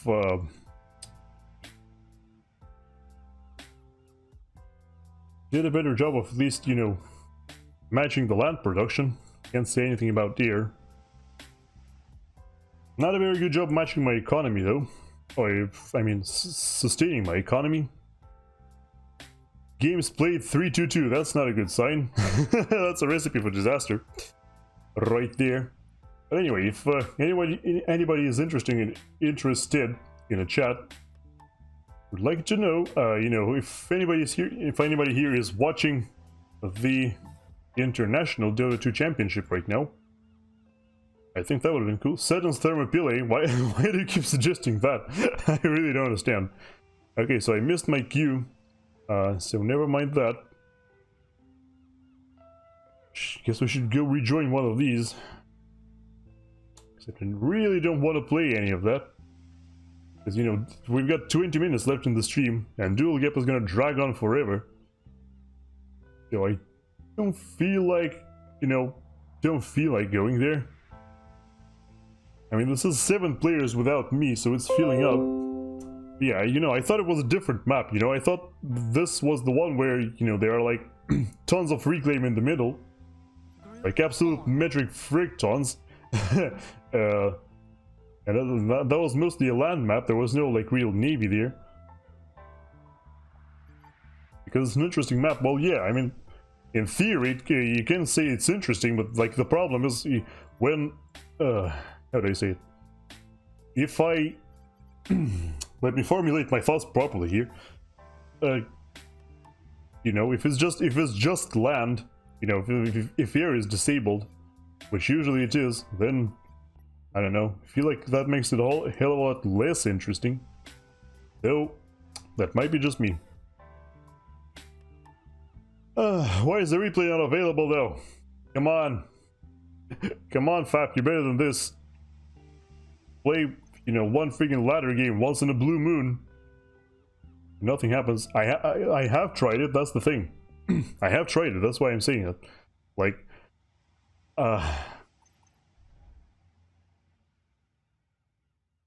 like I have tried it, I just didn't really, like I say, I didn't really enjoy it because basically all that happened was I just, you just build up your economy while, attempting to not die in the middle. Okay, you know what, that sounds a lot better.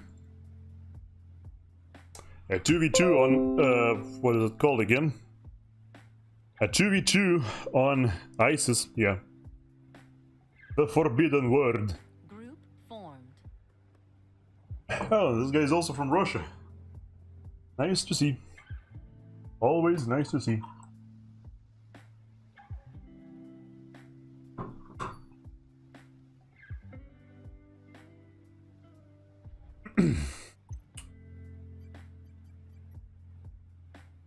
I am a bit of a wrong color here though.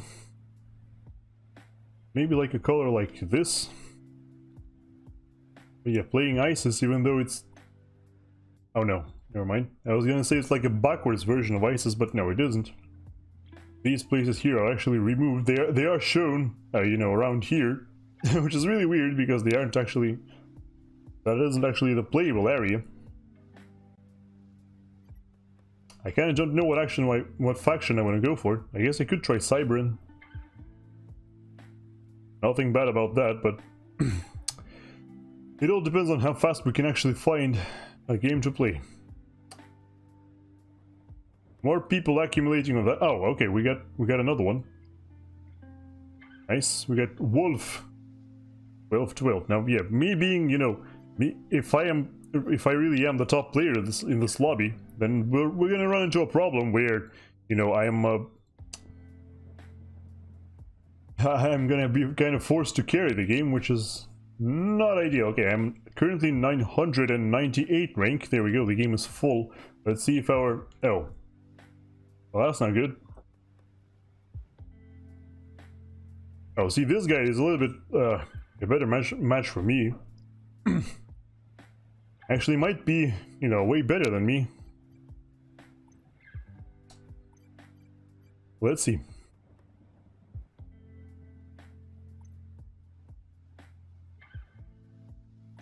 79% balance, well, okay. You wanna go for that. Who am I to judge you, right?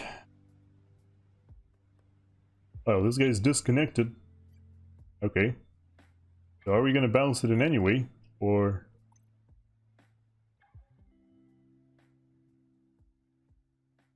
It's gonna be really sad if I lose this one. Because, in that case I'll just lose a ton of rank, which is, that's usually... that's why you usually don't want to play lobbies where you're the highest rank, because then you will lose the most if you lose the match. Could be totally different if I win the match, we'll see about that. Waiting for other players, huh? Alright, so this map does support Hydro, right? Yeah, so 3 mixes and then Hydro. I think that's a good build, so let's do 3-4. Wow, it's quite a little bit laggy. Because, yeah, the guy with, like, very large CPU, I guess. Играем от оборон. Hello, just popping in real quick before art class. Yay, welcome, Cursed Potato. Always nice to see you. I hope your art class is going well.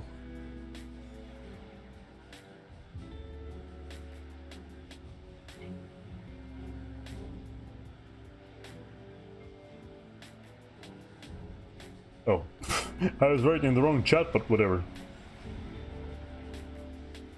I think the opposing team will not understand what I'm saying, even though, of course, they do speak Russian like myself. I think they'll just... They might not be entirely sure what I'm talking about, which is all we really care about. Right?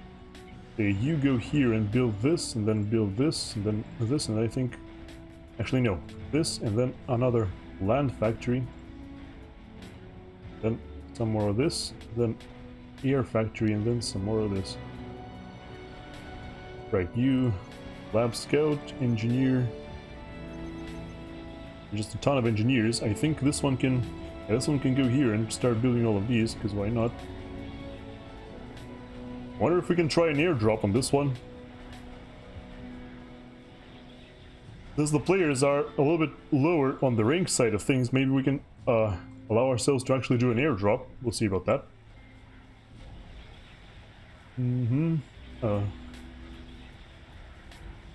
Конечно. This guy is asking if we should be making air or not, which the answer is always yes, quite literally. You should always be making air in, you know, in games like this. Yeah, okay, so this guy is actually... Yeah, let's send the lab out. If that can spot anything. This guy should complete the hydro and then probably go... Let's go here and then build these, I guess. Also maybe a radar. We'll see about that. Right, when are you gonna complete this? Oh god fucking damn it. Why are you not building the hydro? I told you to assist. What is wrong with you? Okay, well my starting build is already ruined. Because for some reason my commander refused to build the hydro. Yes, evil cursed potato. I hope your art class goes swimming. Where are you going? What? Oh, it's the wrong... Yeah, right, the wrong engineer. You should go and reclaim the rocks. I should probably... I almost have enough mass to actually upgrade another... Yeah. Or start a mass extractor upgrade, which... Does yet Kukino... Oh, okay. For some reason my lab keeps bumping into an engineer. Into the engineer, like an absolute idiot. Right, bomber, scout... 5 inties, and then another scout, I feel like. Yeah, so these guys at this point should start making factories already, because I think we're actually kind of behind the curve, if I'm honest here. Yeah, so the commander repairs this and then goes forward, because going forward is extremely important here. Have I queued up? Okay, yeah, I should have queued up one mixed upgrade like yesterday. Right, so this will just make mantises non-stop. Oh, there we go, there's the commander. Yes, I saw that, thank you very much. My commander is headed the same way now. Oh, can I please select something today? Apparently not. Oh, there goes my engineer. Sadness. Yeah, in this case I'll probably actually lose the...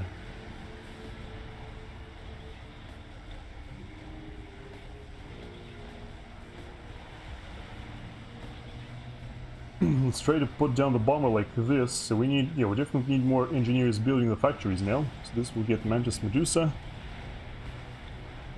Yeah, see, this is a problem.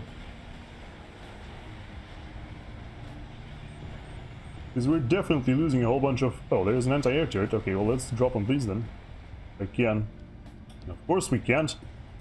These things are fucking stupid.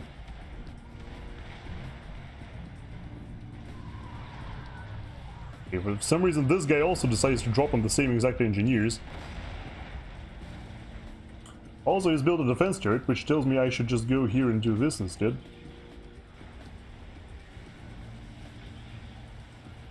Okay. We should go and help this guy. For some reason yeah, you're right, we're mass stalling because we aren't actually reclaiming anything, which is sadness.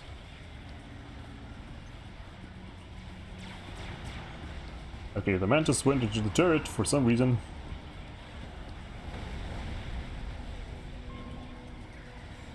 Yeah, let's just bomb these guys. Okay, you should be making...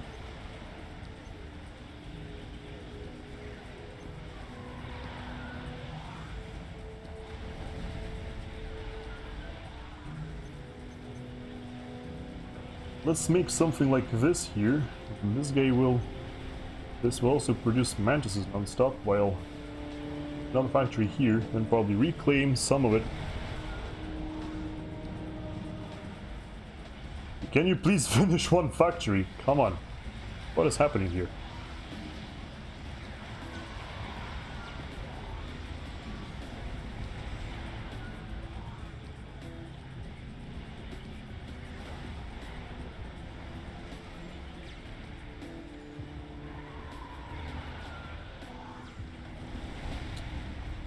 Yeah, the commander finally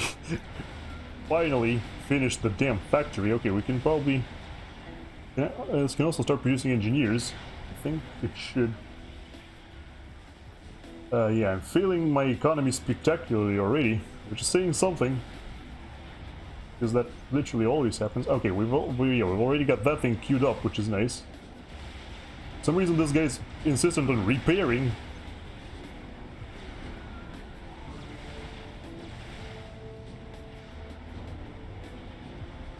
Oh, it's a turret. Yep, I see it. I see it. Prioritize units. Commander under attack. Try building transports as well. Why is it still... What? Why is this turret still operational? Excuse you?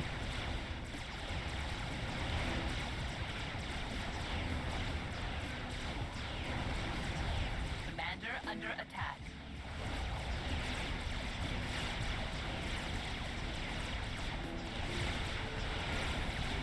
Okay, cool.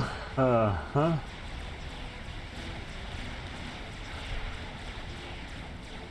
Commander under attack. System enabled.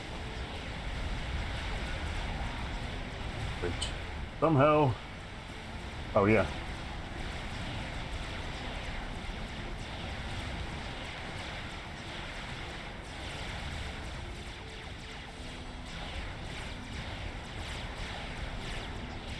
Commander under attack.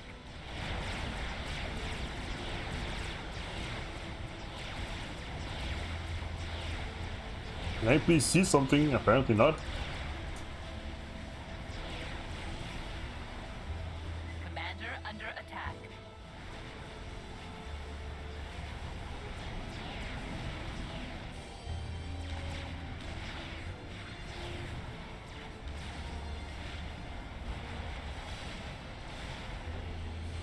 Right, let's start reclaiming this, shall we?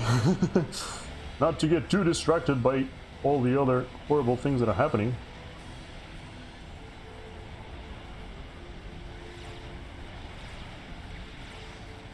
Have we got any more transport yet?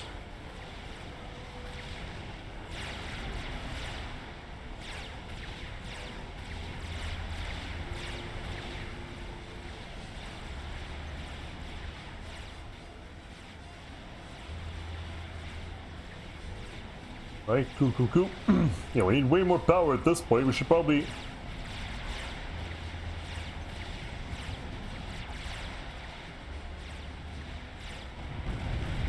Okay. That guy just freaking died. That's good.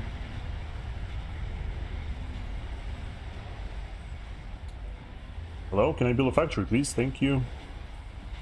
This engineer in this. Go through here. Commander will go here and this actually no, this should be here. Well, yeah, I think with that the game should be mostly won. But yeah, what we need to do now is cancel one of these and start going for T2.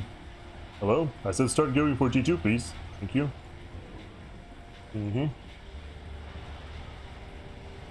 Okay, have we got any more? Alright, yeah, there we go. There's a transport.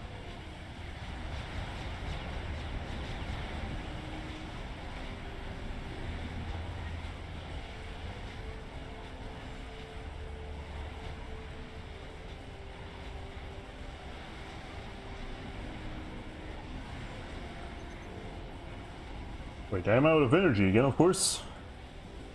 Which is fine.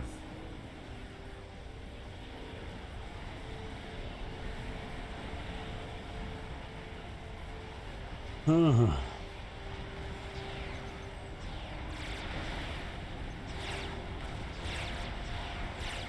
I think this is well, yeah, we're one here, so that's nice. But yeah, thank you for destroying the other guy so quickly, I suppose. Because yeah, now you're dead. I mean, this guy's dead, and so the game is over. There we go. I just dare drop my stuff here. So yeah, okay. Let's see if this game has actually scored. Because yeah, wasn't too hard like I predicted. Top mass income as I probably should be. And yeah, this guy has of course got both the commander kills, so he gets more score, which is fine. I don't really care about score. Okay, not entirely sure if I should. See if this game actually counts. Yeah, okay. So now we're officially over 1,000 rank points. And even though, you know, that game was kind of sad for the opponents, I suppose that's just how life be sometimes, you know? So yeah, for now, I shall be ending my stream. Because, yes, we are very much on schedule. So let me quickly go ahead and search for somebody to raid. Because, yes, that is a very real possibility. We can actually raid people, that is how life works. Surprisingly. Let me see if I can find somebody we can raid, and then we'll do our final rites like we usually do. Oh, there we go. Found okay, there's a lot of cool people that I would like to raid right now online. So I'm not entirely sure who I need to go for. Yeah, you know, let's go for Acid Vash, you know. A fellow Supreme Commander streamer, I think that's a good idea. Up to you, thank you for confirming that. So yes, anyway, here's my raid message, which you can copy and then paste once we arrive to make the other streamer feel slightly better about themselves. Because that's what we're all about here, you know? Making everybody feel better, even if we don't always feel good, like after that ladder game, that felt really bad. Just get outplayed like a noob, but you know, sometimes that's just what you do, sometimes you just get outplayed. Anyway, so yes, just make sure to delete the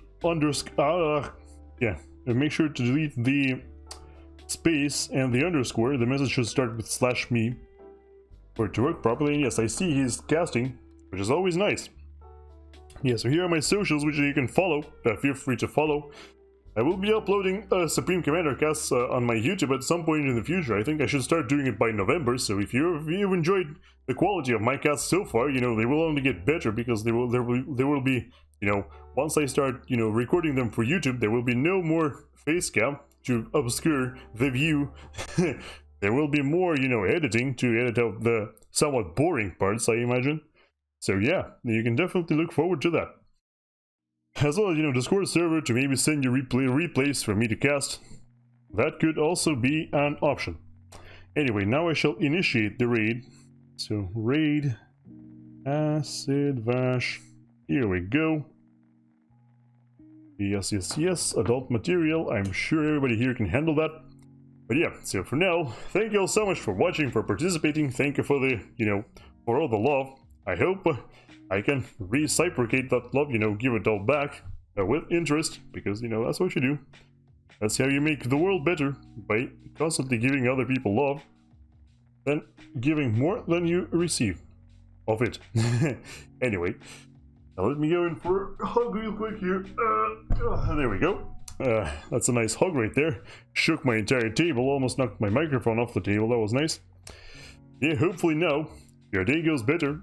For now though, I will be saying goodbye to you, so take care everybody, have a great day or night, and I'll see you again soon. For now, let's go and say hello to our new friend.